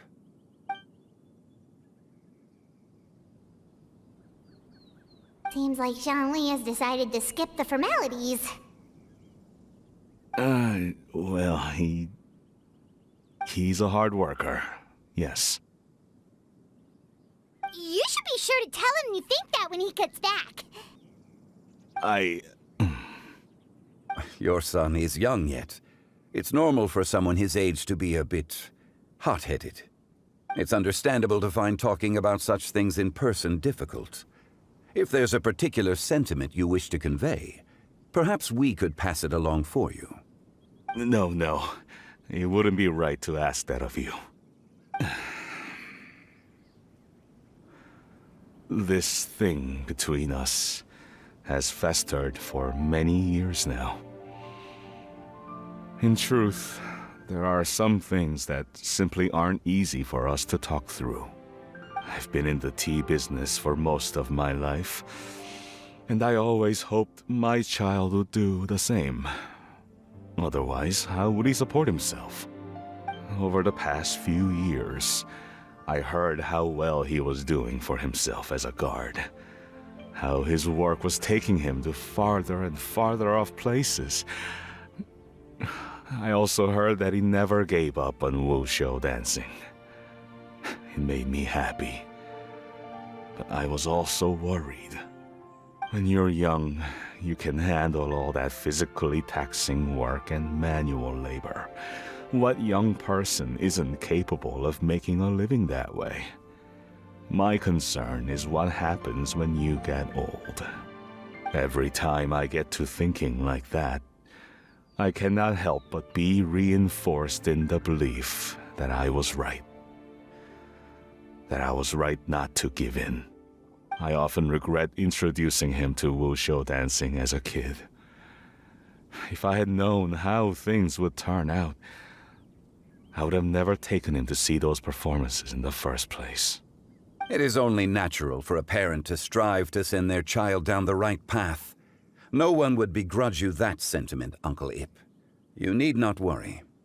You seem quite young, Mr. Zhongli. Yet you speak with such wisdom. Perhaps I have misjudged your age. Your words are too kind. Truth be told, one of my old friends has several grown daughters. Rather than fretting about their future, however, she prefers to let them find their own way. Then she's more easygoing than I could ever be. I fear I lack such an open mind. I meant to say earlier, there is no need to be so polite. Feel free to call me by my name, Ipdak. Sure. So, do you also think I fret too much, Mr. Zhongli? That's not exactly what I was hoping to convey. Only a fool would ask a parent not to worry about their child. But think of it this way. Raising a child is not unlike flying a kite. Hold the string too tight, and it can no longer soar. As my friend once said, if your children are aiming for the stars, clipping their wings will only cause them to come crashing down. You need to let out the line for a kite to soar. It seems I was too stuck in my ways. You need not reproach your heart for caring. You simply need to loosen your hold a little.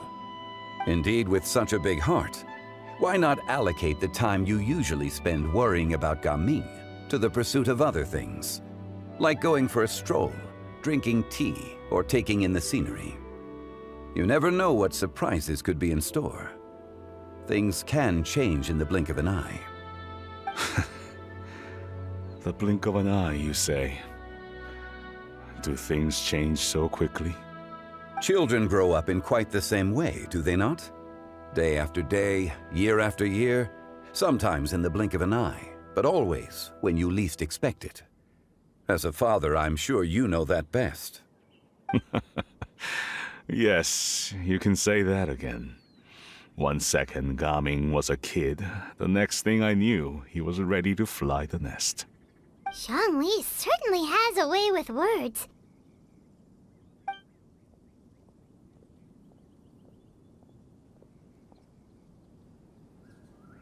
Oh, Gaming is back! Hey, Gaming, we're over here! Dad, Traveler, Paimon. Good, you're all here. Oh, and Mr. Zhongli from the Wangsheng Funeral Parlor? You're here too?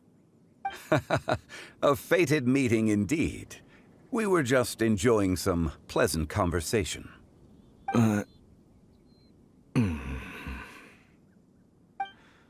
Is everything resolved? Well, you could say that. What does that mean? Traveler, Paimon, come with me. I need to talk to you. Huh? Oh, okay. I'll come right out and say it. Those two bandits, you sent them, didn't you?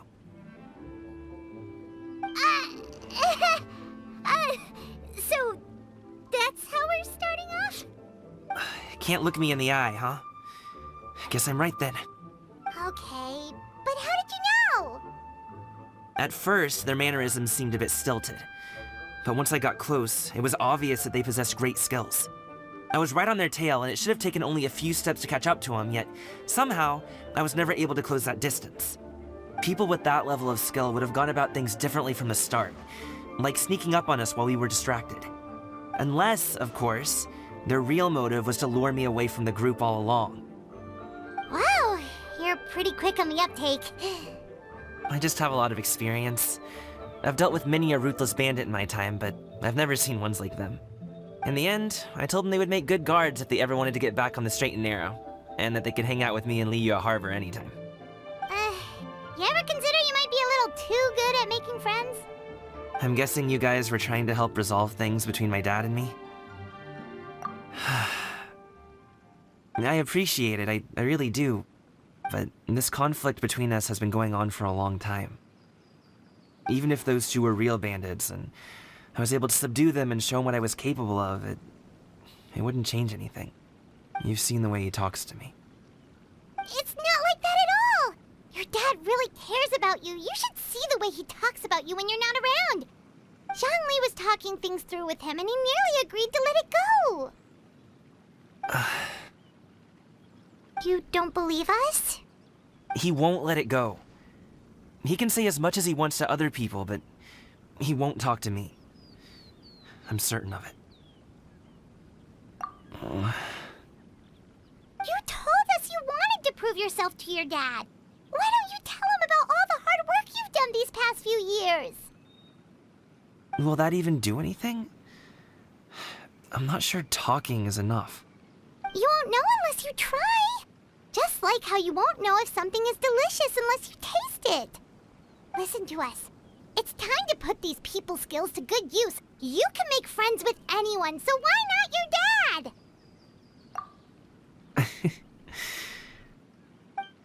I'll do my best. You are very knowledgeable, Mr. Zhongli. I'm impressed. Despite my being in the tea industry for several decades, it seems I still have much to learn about the art of tea tasting. You flatter me. It was nothing but a few humble musings. How much tea have you drank since we've been gone?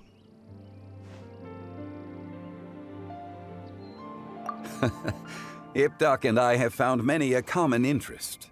Our friendship, much like a cup of tea, seems to grow stronger the longer it has to steep. Well said, Mr. Zhongli. Gaming, Mr. Zhongli is very knowledgeable. You should take the opportunity to learn from people like him when you're in the city. Huh? Oh, of course. Zhongli? I have very much enjoyed our conversation, Ipdak, but I, unfortunately, have some unfinished funeral parlor business to attend to. Oh, I hope I didn't keep you. My apologies for taking up so much of your time, Mr. Zhongli. No need to stay on my account. When you're less busy, let's find a time to meet. I'll treat you to dim sum. It would be an honor. We'll see you off, Zhongli. You two have a nice chat, all right?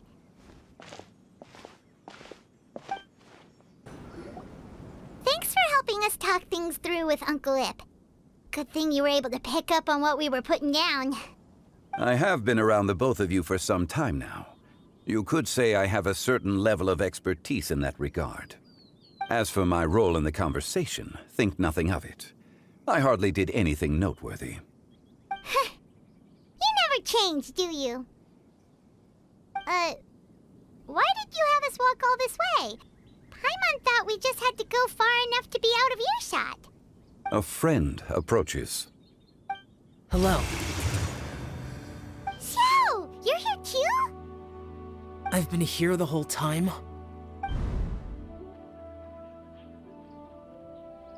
A ghostly kite. Could that elusive Director Hu be coming to Wangshu Inn once again? What is she doing here? I suppose it matters not. Given her relationship with Rex, well, Zhongli, I might as well go pay my respects.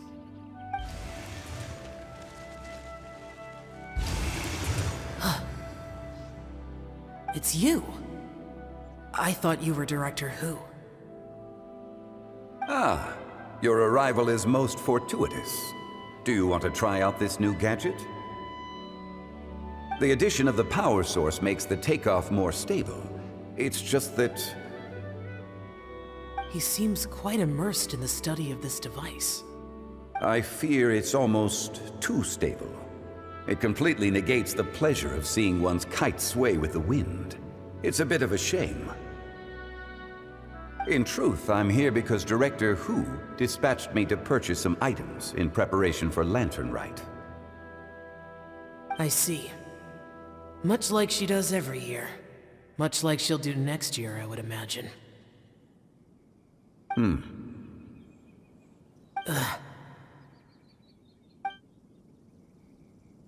I wrong? Or has she once again sent you out to buy, what is it, sesame oil or something? While we're on the subject, I do wonder why she is so obsessed with using sesame oil in the preparation of mixed vegetable dishes for Lantern Rite. A recommendation from Xiangling, perhaps. What do you think, Xiao? I've only met Director Hu a few times. I'm hardly the best person to ask. Ah, and is that not a sign that you should visit Wangsheng Funeral Parlor more often? It wouldn't hurt to grace the parlor with your presence now and again, when you are otherwise unoccupied. This one here is a traditional kite, one without any equipped mechanical device. Director Hu tasked me with studying the differences between the two to determine which one is of greater merit. Many hands make light work. Perhaps you could test out the other kite for me? All right. I have made my comparisons. If speed is what you're after, the mechanical kite is the better choice. Wonderful. I shall pass that information along to Director Hu. I'll leave these two kites with you. Perhaps you can find a few friends with which to partake in the activity. You might find it to be an enjoyable use of your time. Oh, wait. Who enjoys kite flying? Well, I would imagine someone of your talent and wisdom is more than capable of finding out. So, you were testing out the kites for Hu Tao and even roped Xiao into doing it for you? Paimon didn't ask earlier because the situation was, awkward. I would hardly say I roped Xiao into anything. I simply sought the help of a friend. Besides, we did the testing together. Seems like our pool of competitors is growing. Do you like kite flying, Xiao? I suppose I neither like nor dislike it. Although, watching a kite gradually ascend into the sky does bring me a certain peace of mind. Perhaps they're a bit like Xiao lanterns in that way. Kite flying is also a pleasant form of relaxation.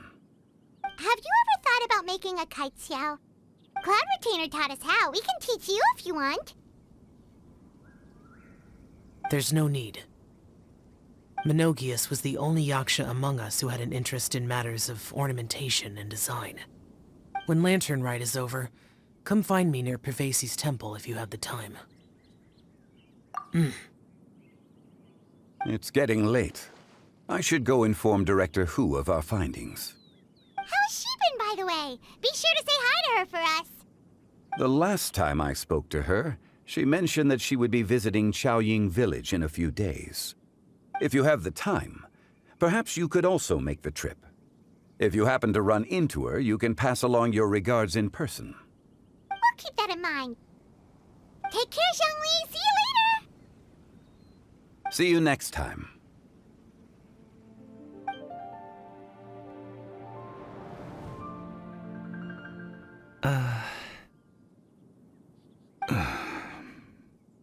Coming. You can go first. I don't have anything to say. Then I'll go. I still don't want to leave Liyue Harbor. Oh. I can't say I support that decision, but... Hey, let me finish before you get all worked up. Sit, Shinhe, sit. You must be tired from your journey. Shall I pour you a cup of tea, or would you prefer something else to drink? No need. I'm not tired. They're gone, Master. Perfect. The time is nigh for us to make an appearance. Do you remember the plan when recounted to you? Yes, Master. We aim to give them a demonstration of familial love. So I'll have whatever you are having. All right. What are Auntie Xianyun and Shenhe doing here? Just how many people are involved in this scheme? I suppose all I can do is just take a seat and see what happens. Perfect. I just so happen to have bought some Sunglow tea recently. It's quite the delectable variety. Or it would be if one has not been forced to drink it every day in the hopes of whittling down one's considerable stash. One has more than had one's fill already. Oh, forget it. Such thoughts detract from the present need to keep up the conversation. Has work been busy during the holiday season? Do you need my help with anything? Drunk guests can sometimes cause trouble, but I deal with them as you taught me, by pinning their heads against the table. Are Auntie Xianyun and Shenhe serious right now?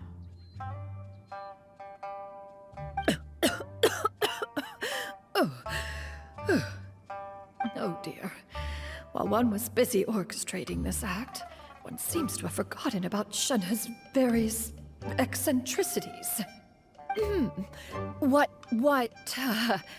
I meant to ask was, have you made any new friends? We live so far from each other. It would be a great comfort to me to know you were surrounded by good companions. You already know of my past circumstances. Recently, I've been conversing with Guoba in the kitchen at night. Guoba can't talk, but his companionship is a comfort. The poor child. Her one friend can't even talk. I guess maybe Gaming is not doing so bad after all. Perhaps I've been too hard on him. Let's move on, shall we? Do you have any plans for today, Shenhe? How about we do something fun? That sounds about right. Take her to do something fun, and perhaps she'll loosen up a bit. Like we used to do when we would carry stones up and down the mountain from dawn until dusk, picking herbs to eat for dinner along the way? If that is what you ask of me, then that is what I shall do. Dad, here, have some tea. Or no, wait, let's not have any just yet. Yeah. I simply can't listen to that any longer. Coming. I'd like to finish what I was trying to say before. I don't support your decision to stay in Liyue Harbor, because living there is too hard on you. If you come home, there will be people to help you. I'm not saying we have to live under the same roof. I know our personalities are too similar to avoid butting heads. But you'll have your entire family around you. Your aunts, uncles, they'll all do whatever they can to help. You could get a less taxing job, and we could grab dim sum together from time to time. Huh. I didn't know dim sum was such an important affair, Master. Shh. Just think about it, okay? You don't have to decide now. Dad really has changed a lot. He would never have said these things to me before. But thank you, Dad.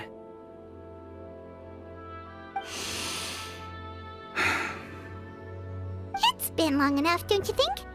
Oh, Paimon sure hopes they've made up by now. Oh, they're drinking tea in silence. That's not a good sign.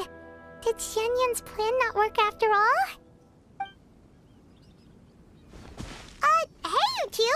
Paimon's sorry we were gone for so long. We got to chatting with some friends and didn't realize how much time had passed. Perfect timing, actually. We seem to be just about done here. Yep, let's go. I'll get the bags.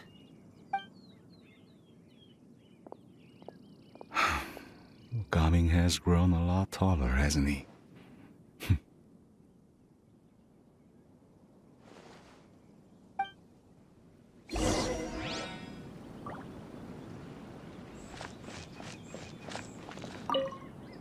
Master, did I say something wrong earlier? I tried to go along with your questions, but when I saw how you and that man reacted, I started to wonder. Not at all. Certain unforeseen variables may have presented themselves along the way, but the outcome proved favorable. The plan was a success. Then I helped? Naturally. Your purity of spirit is one of your greatest strengths, Shenhe. You need not change who you are.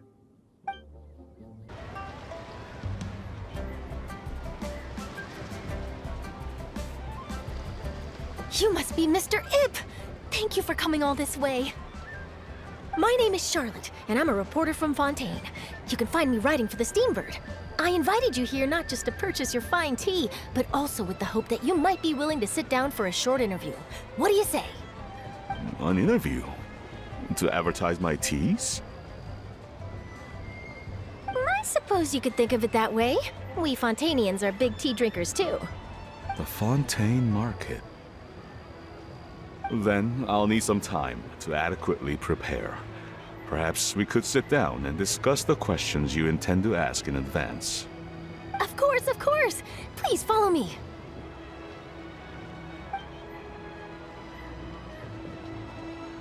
Is this person also involved in your plan? And here I thought I had lots of connections. I suppose I've been humbled. You sure know all kinds of cool and important people. Over here! Yoo-hoo! Over here! Huh? What? Auntie Shenyun? She probably wants to talk about the next phase of the plan. Let's go while your dad is still distracted. Do your teas pair well with milk? What about sugar? Can we skip that question?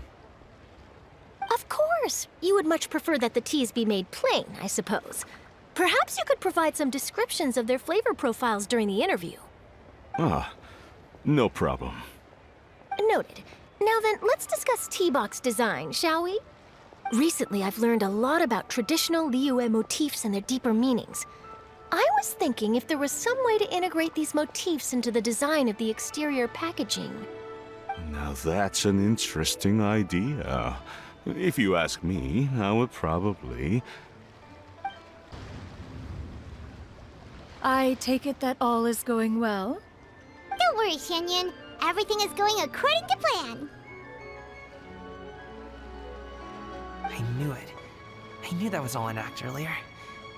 Auntie Shenyun is really something. She was so determined to help me.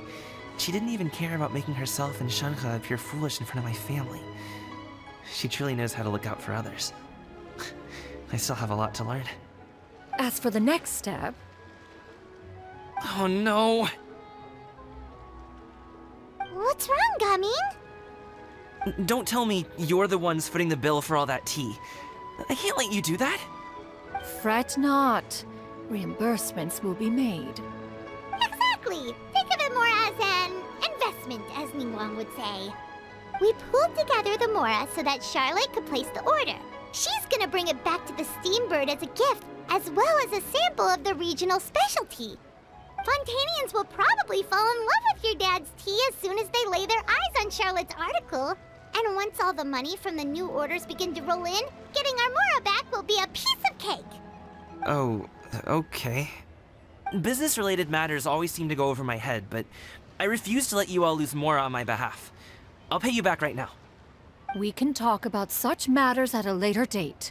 There are more important matters for you to consider at the moment, are there not? Yes. I've been thinking about it the whole way here. I have an idea, but I'd hate to cause even more trouble for all of you.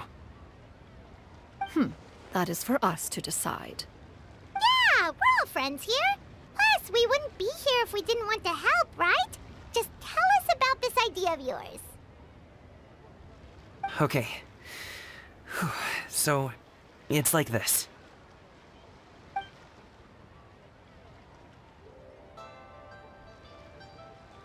Got it! Just leave it to us.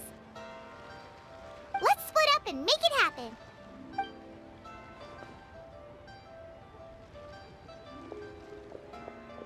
We need to do those things we talked about, but we also still have the kite flying competition. Since Xiao already tested out those kites for us, why don't we also go buy one of those mechanical thingamabobs or whatever they're called? We can attach it to our kite. Hello again. Welcome back. I see you returned from your trip.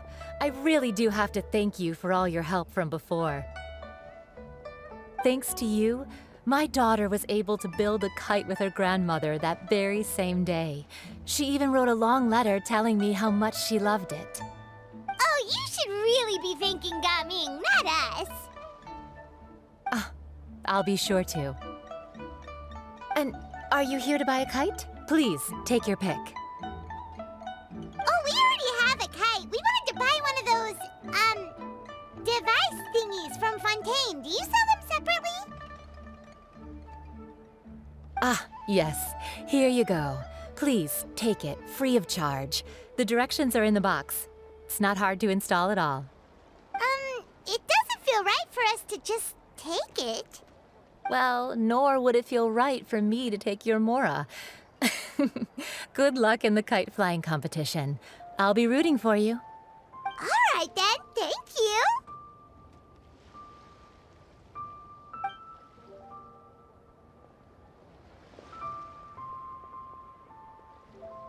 Phew, it's done. Let's get down to business.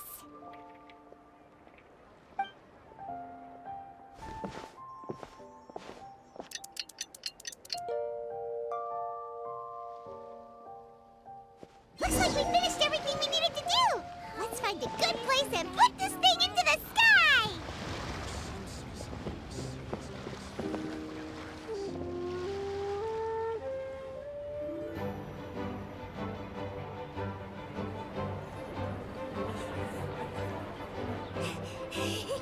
Chi-Chi, we're almost there. Okay.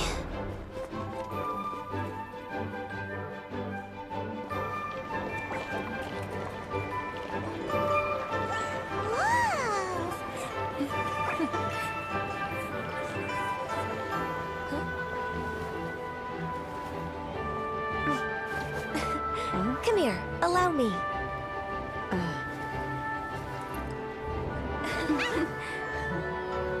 The lantern rite is as festive as ever!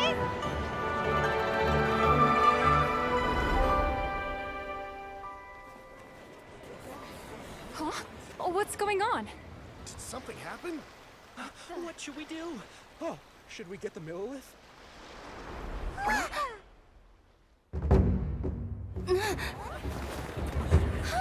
What's that?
taken that many pictures already? I need to load more film.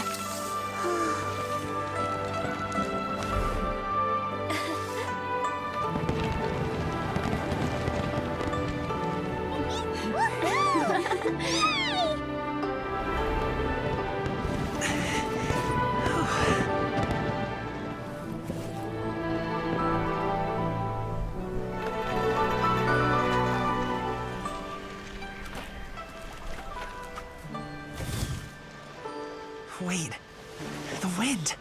Oh my gosh! Mommy, I want a big kite like that too! Do you see that kite way out in front? It's so beautiful!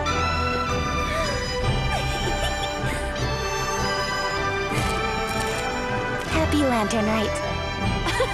Happy Lantern Rite!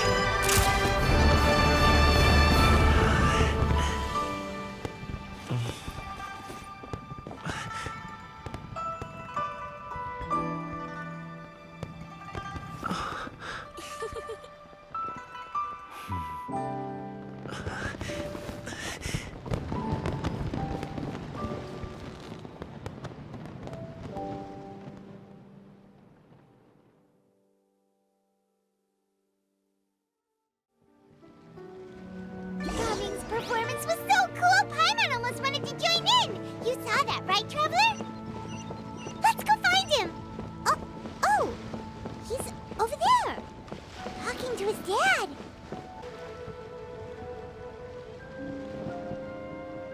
I think I'll head off now, if that's okay. Thank you, little girl. Do you want us to walk you back? No need, no need. Master is waiting for me right over there.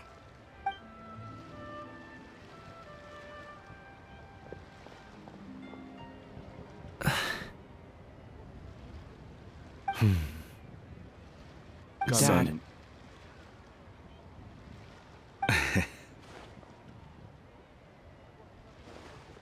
I suppose I'll go first this time. Okay. Your performance. I've seen many wuxia dances in my time, but I've gotta admit, what you pulled off there was breathtaking. Wow. I never thought I'd live to hear you say that. You're serious about doing this professionally? Absolutely. I know it'll be difficult, but... Then it doesn't matter. What I mean to say is, of course it'll be difficult. But if that's your decision, if that's your dream, then it doesn't matter how difficult it is. As long as you put in the work, then any obstacle can be overcome in time. Really, when I was young, I also...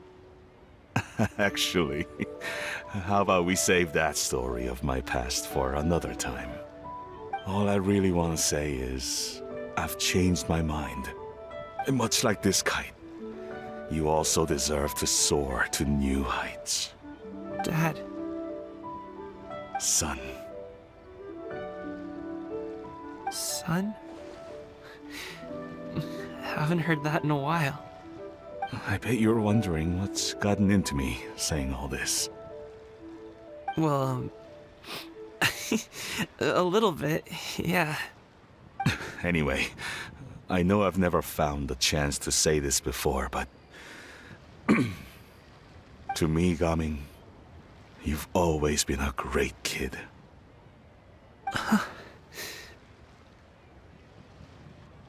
Alright, that's everything I've got.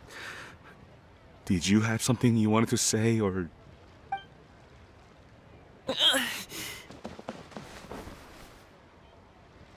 Seeing the two of them talk things through like this really gives Paimon a sense of accomplishment. Now go. Over there. Your friends are still waiting for you. Huh? But you came all this way. I'll be staying in Liyue Harbor for a bit longer. When you have time, we can grab dim sum together. Your treat, right? Dad, honestly. Go. Okay, then I'm off. See you soon.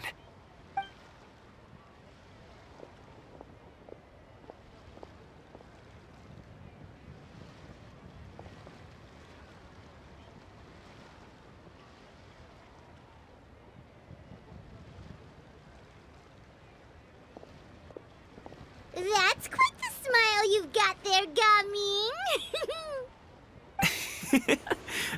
Really? It's nothing to be embarrassed about. I'd like to find and thank Auntie Xianyun, as well as everyone else who's helped me out. If everyone has time, maybe we could all get together and go fly a kite.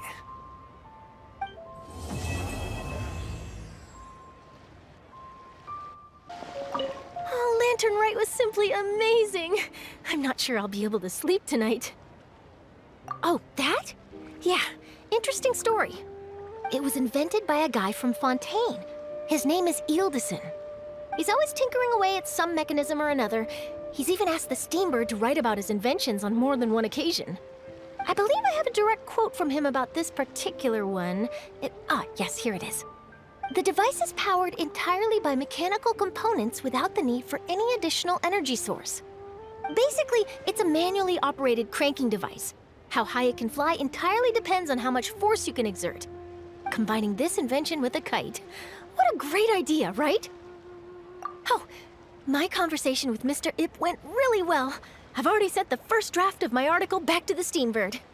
It's a piece that contains all the pertinent information while also telling a story. I'm quite proud of it. Oh, that reminds me. I should thank everyone who made this possible for me. Especially that spirited lady with those peculiar turns of phrase. Miss Xianyun was her name, right? It was all thanks to your connections and creativity. I would have never thought I'd be able to bring such a special gift back to Fontaine with me. This was my first time experiencing a foreign holiday in person. It was so exciting! The festive atmosphere, the contagious holiday spirit, the profound, storied cultural traditions steeped in symbolism. Oh, I almost forgot. Kuching even gave me a kite with a poem on it that she wrote herself. It goes, "Dreams are like paper kites. With them do our hopes take flight. Sailing high above the clouds, they yearn for something more profound. Yet try we may and try we might. A deeper truth waits in plain sight. Though we hang our hopes in skies abound, many joys lie on the ground." I want to include this poem in my special feature on Lantern Rite. I'm sure a lot of people will love it. Yep, and happy Lantern Rite to you. Given your present countenance, one presumes you are missing some old friends again. One cannot help but be reminded of them. Pray speak. Unburden yourself of these sentiments. One simply wishes Menogius were alive to witness such peace alongside us. He was so skilled in matters of craftsmanship. Kite making would scarcely prove to be a test of his capabilities. Were he yet amongst the living, he could have opened a kite stall. One is certain it would have been an establishment rich not only in profit, but also esteem. And if, as in the past, he were unable to involve himself in matters of the mortal realm, we could sell the kites in his stead. When we finished, we could bring him back wine and partake in drink and good company. Mooncarver, those are now but fond moments in our memories. Indeed. The dead are gone, so, as the representatives of the living, let us take in the sights for a bit longer, if just for his sake.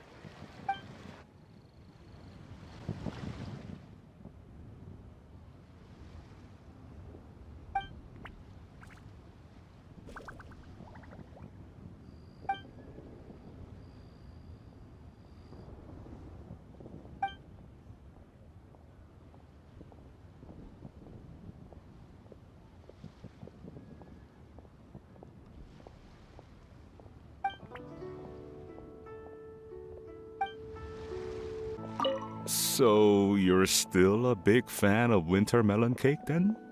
Huh? Oh, I guess you heard everything Paimon was saying, huh? Of course. She was talking about you. As your father, how could I not listen? Remember back when you were a kid, and you would sit on my shoulders to watch the Wushu dance. On our way back home, you would beg me to buy you some winter melon cake. We would only buy 2 at a time, but before long, we tried the winter melon cake from every vendor that street had to offer. There was also that one time you used your pocket money to treat me. Do you still remember? Yeah, I remember.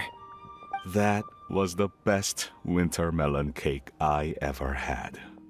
Let's go back sometime. The shop's still there, and I remember the way. My treat, just like before. Are you sure? Absolutely. Our kite is so high up. Thank you for inviting me, Yao Yao. I am having a lot of fun. I'm glad. If you want, we can go fly kites some other time, too. The fun doesn't have to end today. Really? How about we do it during the day next time? That way, we can see the design better. When it flies super high up, it will look exactly like a real finch. Okay. Can I take this kite to bed with me? But of course. I don't get it. Is something wrong, Shenhe? Tell me. Perhaps I can help. The color black doesn't get dirty easily, so I thought this outfit would be acceptable to wear to work. But Xiangling told me it was inappropriate. But inappropriate? How? She probably just meant the outfit isn't suitable for that particular environment and occasion. But for a festival gathering with friends, a nighttime stroll, or an important banquet, your outfit is more than appropriate, Shenhe. So you're saying it's only something I should wear in front of important people? I suppose that's another way to think of it. One may have won the kite flying competition, Yu Heng, but this prize should truly be reserved for another. You need not be so humble, Honored Adeptus. Among all the kites, yours was quite literally a cut above the rest. Please accept this prize. You deserve it. Besides, I'm quite certain we owe a fair share of the success of this year's lantern rite to you. If you insist, then one can hardly continue to refuse. However, there is another matter with which one would ask your assistance. Of course. One would be much obliged if you could distribute this case of Sunglow tea among the Millilith on duty. The security of the festivities rests entirely on their shoulders, after all. One presumes they could always benefit from something to invigorate their spirits. Cloud Retainer is so thoughtful and attentive to others' needs. I would expect nothing less of an esteemed adeptus such as herself. Understood. I'll get on that right away. A fortuitous result indeed. One's tea surplus has hitherto resolved itself. Traveler. Being in the city isn't the only way for me to appreciate the lights and beauty of Lantern Rite. Look. Liyue Harbor lies just beyond this mountain. As long as I stand at this vantage point, I may freely behold the sights of all the kites slowly ascending into the sky. For me, that is enough. I invited you here because there is something I would like to do. I want to release a shell lantern, and I'd like you to be there for it. Yes. I apologize for its crude appearance. I have little skill in that regard. You are very kind, as usual. All right. It's time.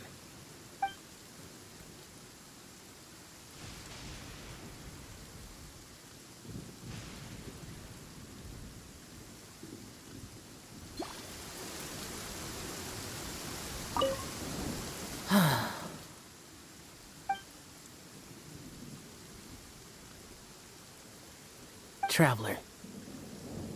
Thank you.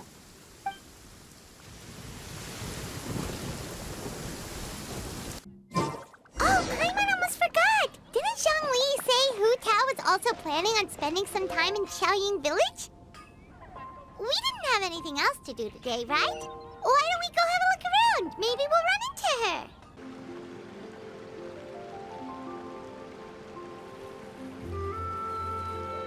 The mountain air is so refreshing. It makes Paimon feel like she could float around all day and never get tired. Cream! Gummies! Fuel fruit! Huh? Did you hear that? Sunshine! Blue skies! Good vibes! Right? So Paimon wasn't just hearing things. That voice sounds really familiar. Well, we've got the time. Why don't we go check it out?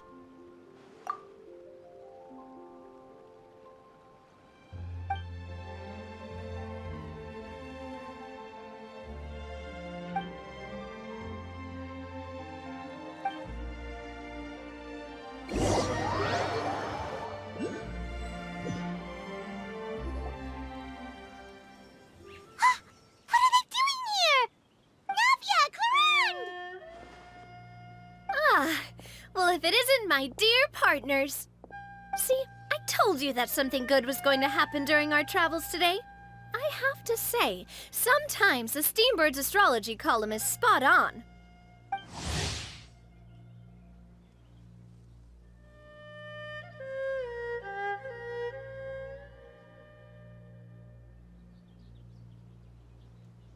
It's just your lucky day. Are you guys also here to catch the festivities? Oh, and that reminds me. Happy Lantern Rite. Happy Lantern Rite. Happy Lantern Rite to you too! Wait, if you're here for Lantern Rite, then what are you doing on top of this deserted mountain? And that voice we heard, that was you, right, Navia? Oh, impressive. You could tell it was me from that far away. You've got good ears. That or your voice is just really loud. Well, of course it is. After all, I'm a boss. Indeed. I suppose it's an asset. Sure is! Having a loud voice is a handy tool when it comes to communication. Wait. That wasn't even Paimon's point. Paimon just wants to know why you two were shouting from the top of this deserted mountain. There was something about almonds, maybe? And buell fruit? Ooh, is it some sort of secret code? No, it's not a code. The words are meaningless. Perhaps, but the act of shouting was very meaningful indeed. That's just what mountain climbers do, right? After all the hard work it takes to make it to the top, as you stand on the summit looking out at the vast scenery, it's not easy to resist the urge to release those emotions. Exactly. You get me, partner. I was afraid that it would cause a disturbance, so I asked the locals around here, and they said it was fine. Apparently most hikers like to shout when they get to the top, so the locals are used to it by now. So, you see, it's not just me. I guess everyone shouts from the top of a mountain at some point in their life. Speak for yourself. When you're stressed, don't you ever just get the urge to do something for no reason? Not really. If I ever get stressed, I just go hunting. Oh, that's a pretty good way to relieve stress.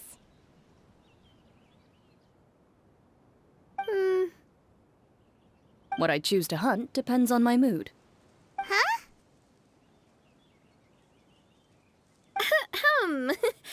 Anyway, why don't you two give it a try? Shout anything you want. It's a real stress reliever. As long as Paimon has clothes on her back and food in her belly, Paimon doesn't think there's any stress that needs relieving. Oh, I bet you guys are just too embarrassed to let loose. No need to be shy. Even Farina was shouting from the top of this mountain earlier. Huh? Did Paimon hear that right? Farina's also here? In Qiaoying Village?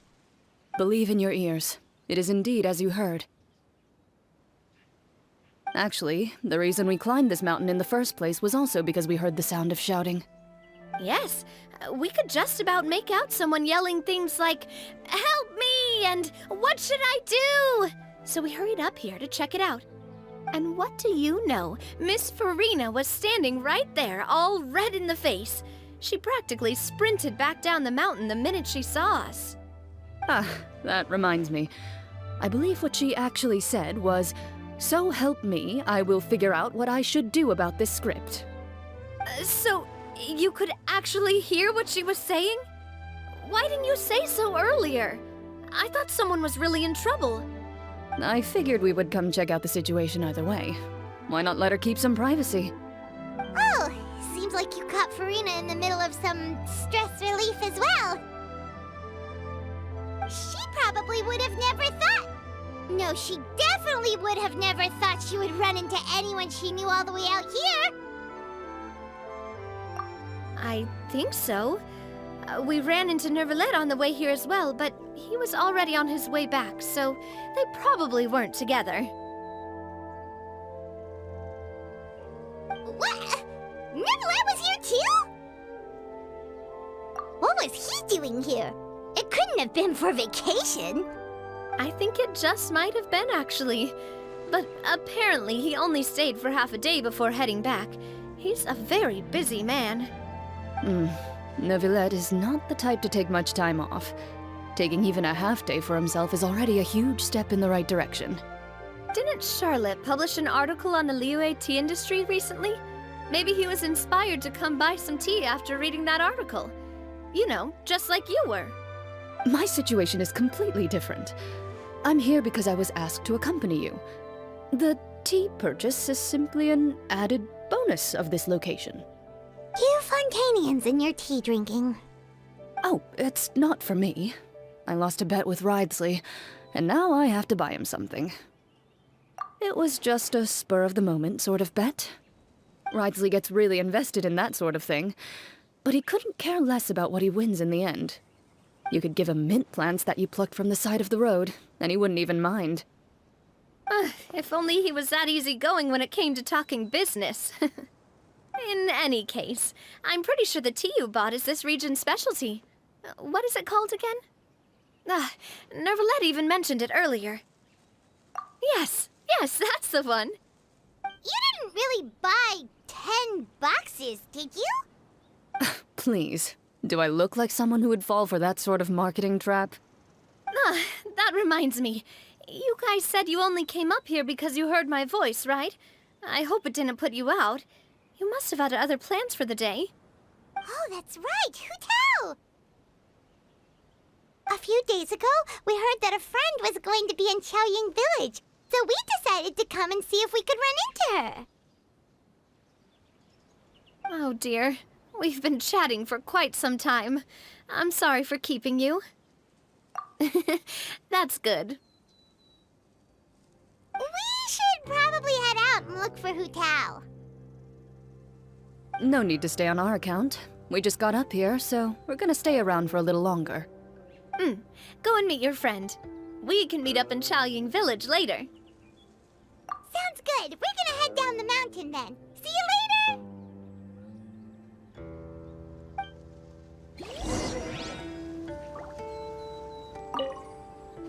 What do I have to do to get you to yell from the top of this mountain? Name your price. You really want to hear it that bad, huh? I'm just curious is all. I have a feeling you'll say something amazing. I will pass. I prefer to let actions speak louder than words. Chaoying Village is known for its tea, but you know what else they have with tea? That's right, dim sum! Didn't Gaming say something about dim sum being eaten in the morning? Oh, Paimon wonders if we can still get some at this time of day. Oh, well that's fine too. Paimon doesn't care what kind of tea it is as long as it comes with some tasty snacks. Now let's see what kind of yummy things we can find around here. Paimon's not seeing things, is she? Is that Farina standing between Zhongli and Hu Tao? Wonder what they're talking about. Zhongli knows a lot of stuff. Maybe he's telling Farina about Chaoying Village. Oh, or maybe Hu Tao is trying to rope Farina into being one of her clients. Hey, this isn't the Fortress of Meropide. But Paimon could be convinced for the right price. Let's say, loser buys the winner 3 huge bowls of seafood kanji. Since Zhongli is there, Paimon bets things are pretty tame. It's decided then. Paimon votes for tour guide Zhongli. Alright, no time to waste. Let's go see who's right.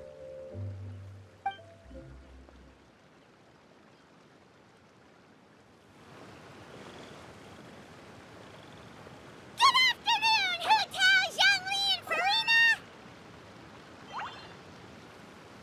Oh, great. Now Paimon's shouting too. Oh, well, aren't you a sight for sore eyes? Seems like our luck just keeps on growing. That we were able to meet you both without prior arrangement must mean that this is quite the serendipitous meeting indeed. Huh? Oh, so both of you are acquainted with the Traveler and Paimon then? I'm pretty sure you didn't learn that one from me. I must admit, I am a bit surprised to see you here, Traveler. But seeing as you're a hero who's been all over Teyvat, it makes sense that you would be well-traveled and well-connected. Since we have found ourselves in each other's company within this fertile land, allow me to take this opportunity to wish you a happy Lantern Rite. It appears you have been to Fontaine then. Given your proclivity to spread good deeds wherever you go, it's no surprise that you would make the acquaintance of a celebrity as illustrious and celebrated as Miss Farina. That's quite high praise. What I mean to say is, you flatter me, Mr. Zhongli. Although I've built up a certain following within Fontaine, it is no reflection of strength or wisdom. I stand before you right now as nothing more than an ordinary traveler in search of beautiful scenery and creative inspiration. There is definitely more to Mr. Zhongli than meets the eye. I could tell as much from our conversation earlier. Given his breadth of knowledge on both academic and worldly matters, there's no way he hasn't heard about what happened in Fontaine. Is he just feigning ignorance for my benefit? No. You're no common tourist. I simply won't have you talk about yourself that way. Huh? Does that mean Hu Tao also knows? You may not have heard, friends, but... Miss Hu Tao... Miss Farina is now one of my esteemed clients. Yep.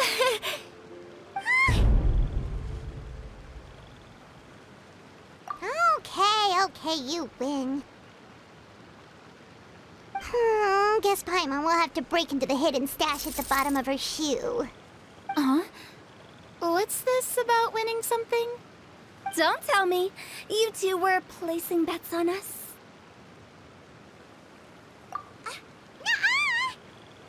We just saw you guys standing on the side of the road and couldn't help but take guesses as to what you were talking about. Oh, I see. That means you, my friend, must have guessed that I was trying to promote my business to Miss Farina. That I do, my friend. What was Paimon's guess then? Paimon thought Zhongli was showing the newbie around. By newbie, you mean me, right? If that's the case, then Paimon's guess was also correct. Oh, that's right. Mr. Zhongli was telling me about some great sightseeing spots in the area. Ha! You see? Paimon was right too! Since both of our guesses were right, there can't be a winner or a loser. Hey, don't be upset, Traveler. How about this? You buy Paimon a bowl and Paimon will also buy you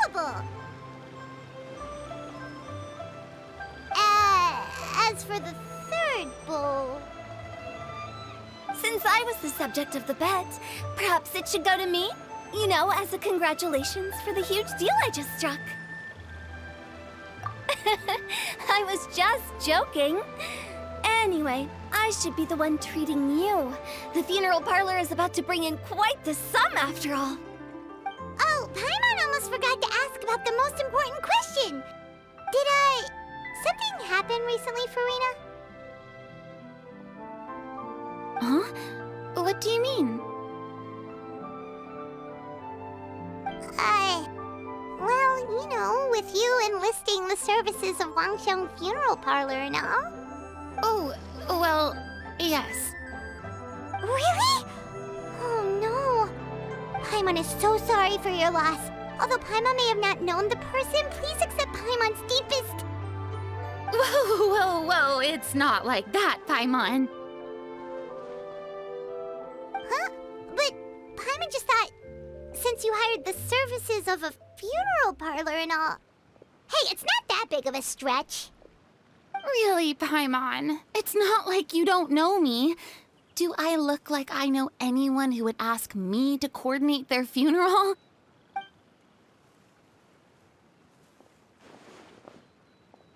Miss Hu Tao is simply helping prepare some props for my film.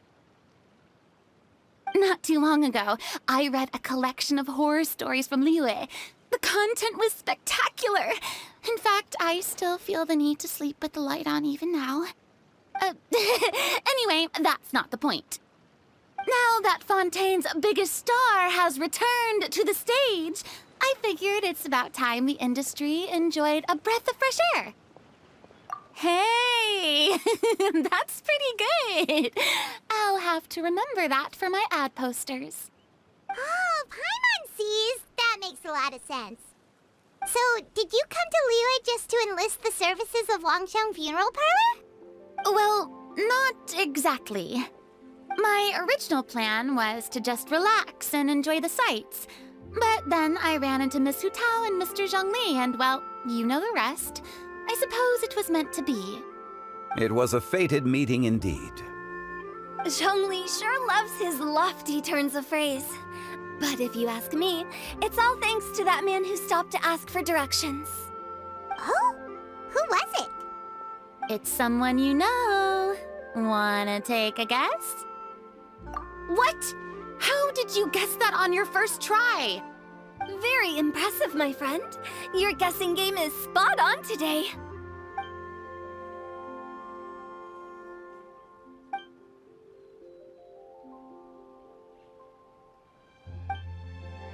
Huh. Paimon never thought Neuvillette would be the type to get lost. I'm sure he didn't get lost. Even I was able to find my way to this place without any trouble. He was already getting ready to leave by the time I arrived. He just wanted to ask someone about the quickest way to get back to Fontaine. Yup, that's exactly what he asked. This area is full of mountains and rivers. It's normal to not know the fastest route. So, were you the one that pointed him in the right direction, Hu Tao? Of course. I'm also a guide of sorts, you know. So naturally, I also have a great sense of direction. But speaking of your friend... What about him? He doesn't get out much, does he? Ah, no wonder. He was stiff as a board and way too polite. I would have never guessed he was here on vacation if you hadn't told me. All in all, he was only here for half a day. I'm pretty sure he's the only one who would consider that to be a vacation. Oh? This gentleman you speak of must keep a demanding schedule. I'm sure he does. You didn't see him, but he was dressed like he was about to attend some important meeting. It wasn't anything like what someone would wear on vacation. Is that so? Wait, you didn't see him, Zhongli? Unfortunately, no. At the time, it appeared as if Director Hu and Miss Farina were having quite the productive conversation. I know matters of business can take much discussion, so I decided to fetch some tea for them. What What a shame. That gentleman seemed like a sophisticated sort of guy. I actually think you two would have hit it off. Is that so?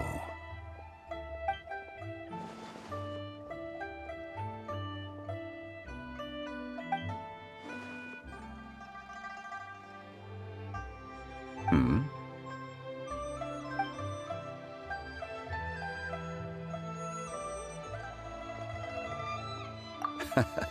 To borrow Miss Farina's turn of phrase, perhaps it just wasn't meant to be. Well, with the Traveler around, I'm sure you'll have a chance to get to know each other at some point. That's right. She's got more friends than she knows what to do with. Well, that's certainly true. Oh, that reminds me. If you get the chance, you should try and talk to Nervalette into loosening up a bit. Just tell him the Palais Mermonia isn't going to fall apart if he disappears for a few days.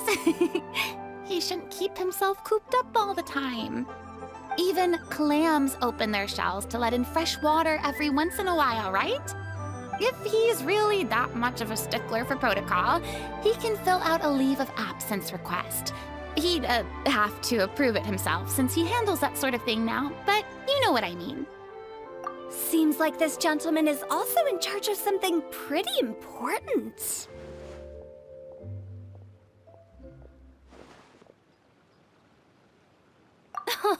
I've never heard of a demon that boring before.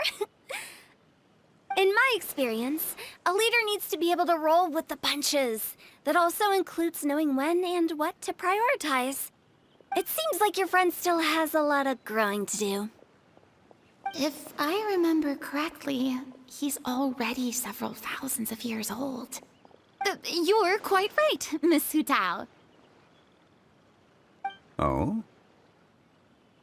Traveler, Miss Farina, those two individuals over there appear to recognize you. Oh, it's Navia and Clarand. Hey, over here!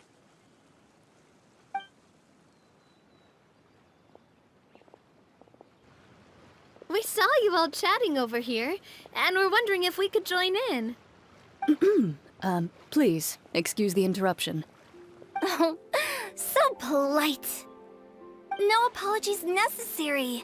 Any friend of the Traveler and Miss Farina is a friend of mine. Ah, straight to the point. I like it.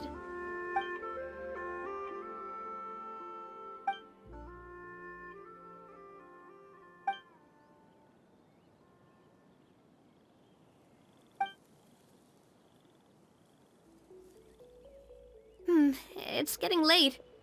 If we want to catch a boat back before dark, we should probably get going. Indeed. Then, Miss Farina.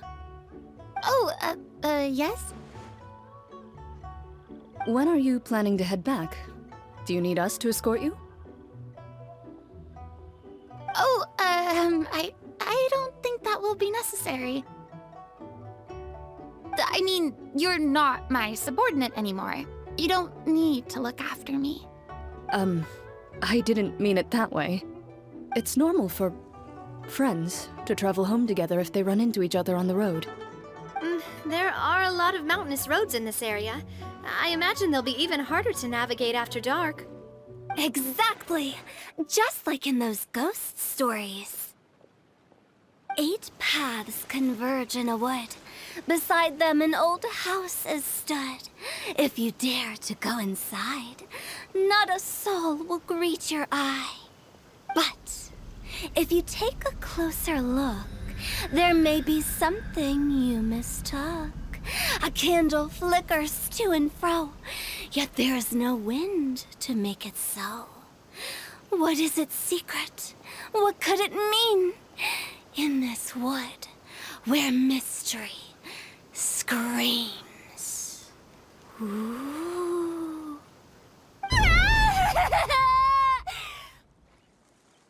My dear demoiselles, ladies, no, I mean friends, please take me with you. Of course. Gotta say, Farina, You are really quite the character. By the way, did I hear you mention that Clorand used to work under you? Then you must have also been a leader at some point. Well, that's, all in the past now. Besides, being a leader is hard. It wasn't the right job for me. I prefer how things are now. I can come and go as I please, and get to enjoy the sweet taste of freedom. I see. Well, you've certainly picked an apt place to relax. Chaoying Village is an exemplary choice. Only the best. And I've learned a lot, too. Thank you so much, Miss Hu Tao and Mr. Zhongli. It's fine. You've thanked us more than enough already. The next time you're in this neck of the woods, I'll treat you to some dim sum in the city. Dim sum? Is that some kind of Liyue term for snacks or desserts? They are a part of it. It's basically a table full of as much tea, sweets, and good company as you can manage. Oh, so it's basically a tea party! Sounds great! Make sure to order the winter melon cake and the lotus flower crisp. They're so sweet and delicious. Paimon knows you'll love them. Ooh, okay. I'll be looking forward to it then. Wait, but didn't you guys say you were here on vacation? How come you're all going home empty-handed? Of course I am. I bought tons of fun things to bring home with me. A kite, a parasol, a little tin frog that jumps. Oh, and a stuffed toy of a mythical beast. Clorand is the one who didn't buy anything for herself. So all you're bringing back with you is that tea? And some tea-flavored hard candies. They're for Sigewin. Clorand isn't much of a shopaholic. Well, one of us has to practice restraint. Hey, I'm hardly reckless with my Mora. I'll have you know, all the purchases I made today were well within my budget. Me? Oh, well, I bought some tea, of course. I just had to try all the varieties recommended in the Steambird. Other than that, just some bits and bobs, you know. A little bit of this, little bit of that. They should all be things I can use, I think.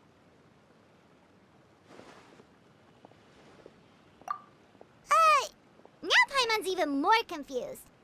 If you bought that much stuff, where did it all go? Into one of Linny's magic packets? Oh, actually... Monsieur Neuvillette took them with him. Oh, so that's what happened. Wait, what? Why did he take them? He's not hoarding treasure, is he? That's quite the imagination you've got there, Paimon. Monsieur Neuvillette just saw the amount of bags we had and offered to take them back for us. I felt a bit bad at first, but, I really did have a lot of stuff. He even offered to deliver my gifts to the Fortress of Meripede for me once he's done with the day's work. Neuvillette is a man of his word. If he says he can do something, then he means it. See, even Clorand was happy to take him up on his offer. If even his trusty subordinate agreed, then who was I to refuse? Wow, he seems like a real gentleman. Maybe he's not as uptight as I thought. If only the funeral parlor had an employee as thoughtful, proactive, and responsible as him. Right, Zhongli? Indeed. Clorand said Neuvillette offered to deliver her gifts to Risley. So if we go to the entrance of the Fortress of Meripede, maybe we'll run into Neuvillette. But we don't know exactly when he'll show up. Oh, that reminds me. A new year of work is about to begin. If there's anything you want to talk about, Zhongli, you know you can come to me. I'm all ears. Does the director have any concerns? It just seemed like you were a bit preoccupied today, and much less talkative than usual. You barely said anything other than, "Is that so?" and "Indeed." If you ask me, I'd say you're having a midlife crisis. You're getting to be around that age after all. Is that so? Ugh. I jest. Given its distance from the city, Chaoying Village enjoys a much slower pace of life. Surrounded by such peace and tranquility, I also seem to have developed a proclivity for inactivity. I apologize for making you worry. I see. What do you think, Traveler? Is this atmosphere putting you in a lazy mood too? Wow, you are getting really good at these kinds of lines. Indeed. Well, everyone, make sure that you've got all your belongings with you before we leave. If there's any souvenirs anyone still wants to buy, the time is now. Reliable as ever, Miss President. What is that supposed to mean? Chlorand is right, though. You really are reliable. It's not what she's saying, it's the way she's saying it. I will say, I never thought you'd be so easygoing outside of work, Chlorand. The tone of voice you use when you're working doesn't exactly make you seem like the type who enjoys interacting with people. Well, I try to keep my professional and private life separate. That includes my behavior. You take care now, Traveler. Paimon. Trying to act cool now, are we? Well, I guess it's not an act for you, is it? You are indeed quite strong. It's been great talking to you all. I'm really glad I decided to come to Chaoying Village. Maybe we could go on another trip together sometime? Look! It's Neuvillette! We lucked out!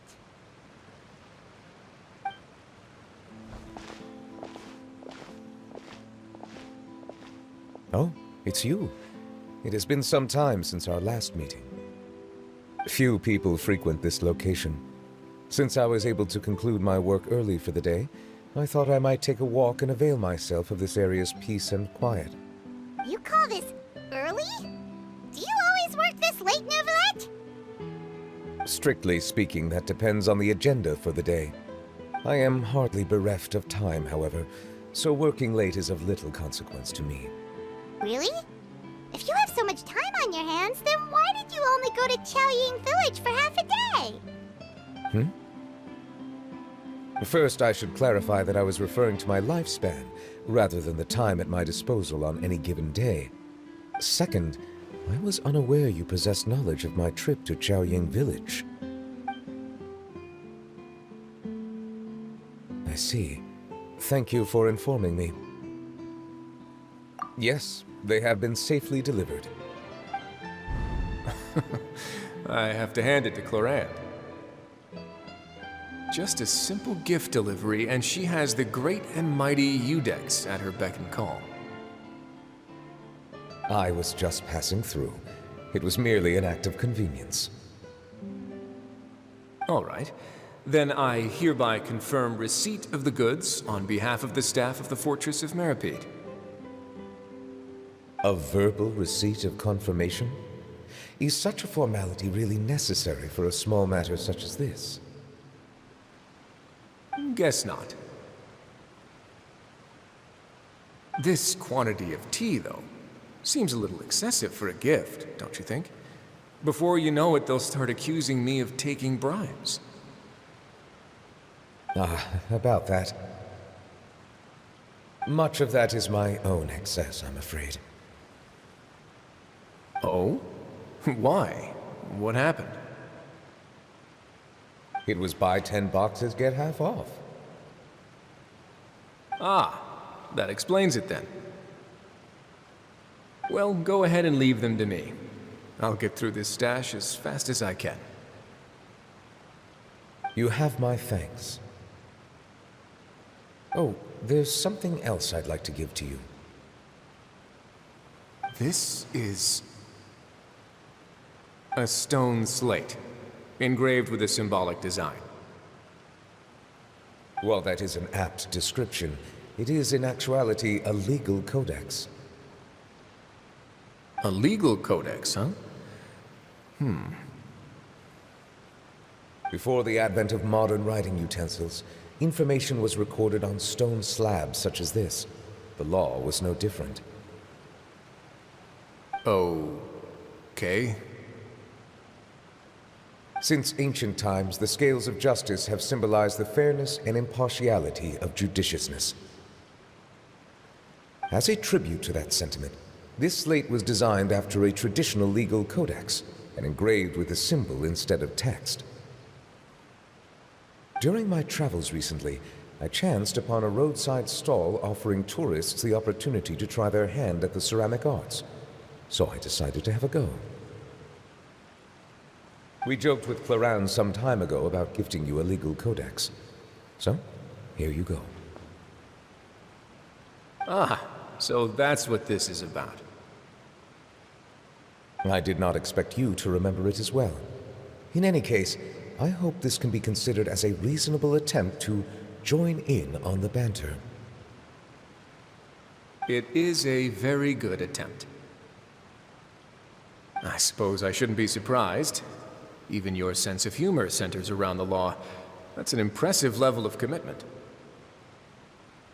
Well, a gift of this significance deserves to be put on display, and I know just the place. Front and center in the fortress's showroom. Surely there's no need for such a grand gesture. Just kidding. I don't have anything like a showroom. But we do have a storage room. We can put it next to all the mechanical parts Sijuin has collected. That sounds good to me. So that's what you were doing in Chaoying Village. Indeed. Of course, while I was there, I also took the opportunity to taste the local spring water. The aftertaste is much purer than what I have delivered to me in Fontaine. It stands to reason that the long-distance transport has a tendency to imbue the water with extraneous emotion. If you want to experience the true flavor, you simply have to go to the source. Perhaps I should organize some time off to do the same elsewhere. Then we are of the same mind. It appears my desire is justified. If you say so, but you know you don't have to justify a vacation, right? You can just take one. After all, you're hardly bereft of time. You can do whatever you want. You're quite right. I suppose I suffer not from a lack of opportunity, but rather a lack of inspiration. However, after reading a few articles about Liyue's holiday traditions, the idea popped into my head and made itself quite at home. Seeing as I was free of responsibilities for the morning, I decided to depart at once. Refreshing. My spontaneous outing seemed to inspire quite a few other spontaneous decisions as well. Take, for example, my foray into ceramics. At first, soil from the ground is granular and unforgiving, but add the right amount of water, and it becomes soft, moldable, and able to take shape. In the past, I never thought about how quotidian vessels were crafted, but now I have participated in their very making. This is also something I made today.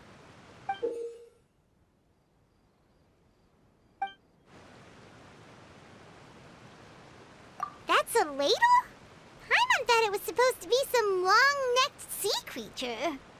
That was indeed one of my inspirations. Really? You like it? To tell you the truth, given your unexpected arrival, I find myself quite unequipped to give you the welcome you deserve. Around such an important holiday such as this, human custom would dictate that gifts should be in order. But I'm afraid this is all I can offer. If you'll have it, that is. That is precisely why it would do me such a great honor if you accepted. You are most welcome. Happy Lantern Rite.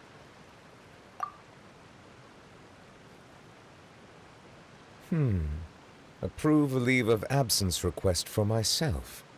That sounds like it could easily lead to a vicious cycle of self-indulgence, something which couldn't be in further violation of protocol. But I suppose I understand her point. My proclivity to refrain from personal outings does, in part, originate from a sense of responsibility toward my duties.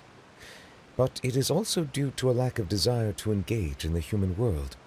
But now I see that the human world is indeed full of many interesting places to discover.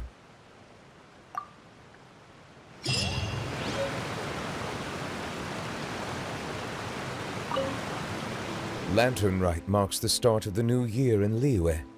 In the spirit of the season, then, I wish you a year of success as vast and endless as the open ocean.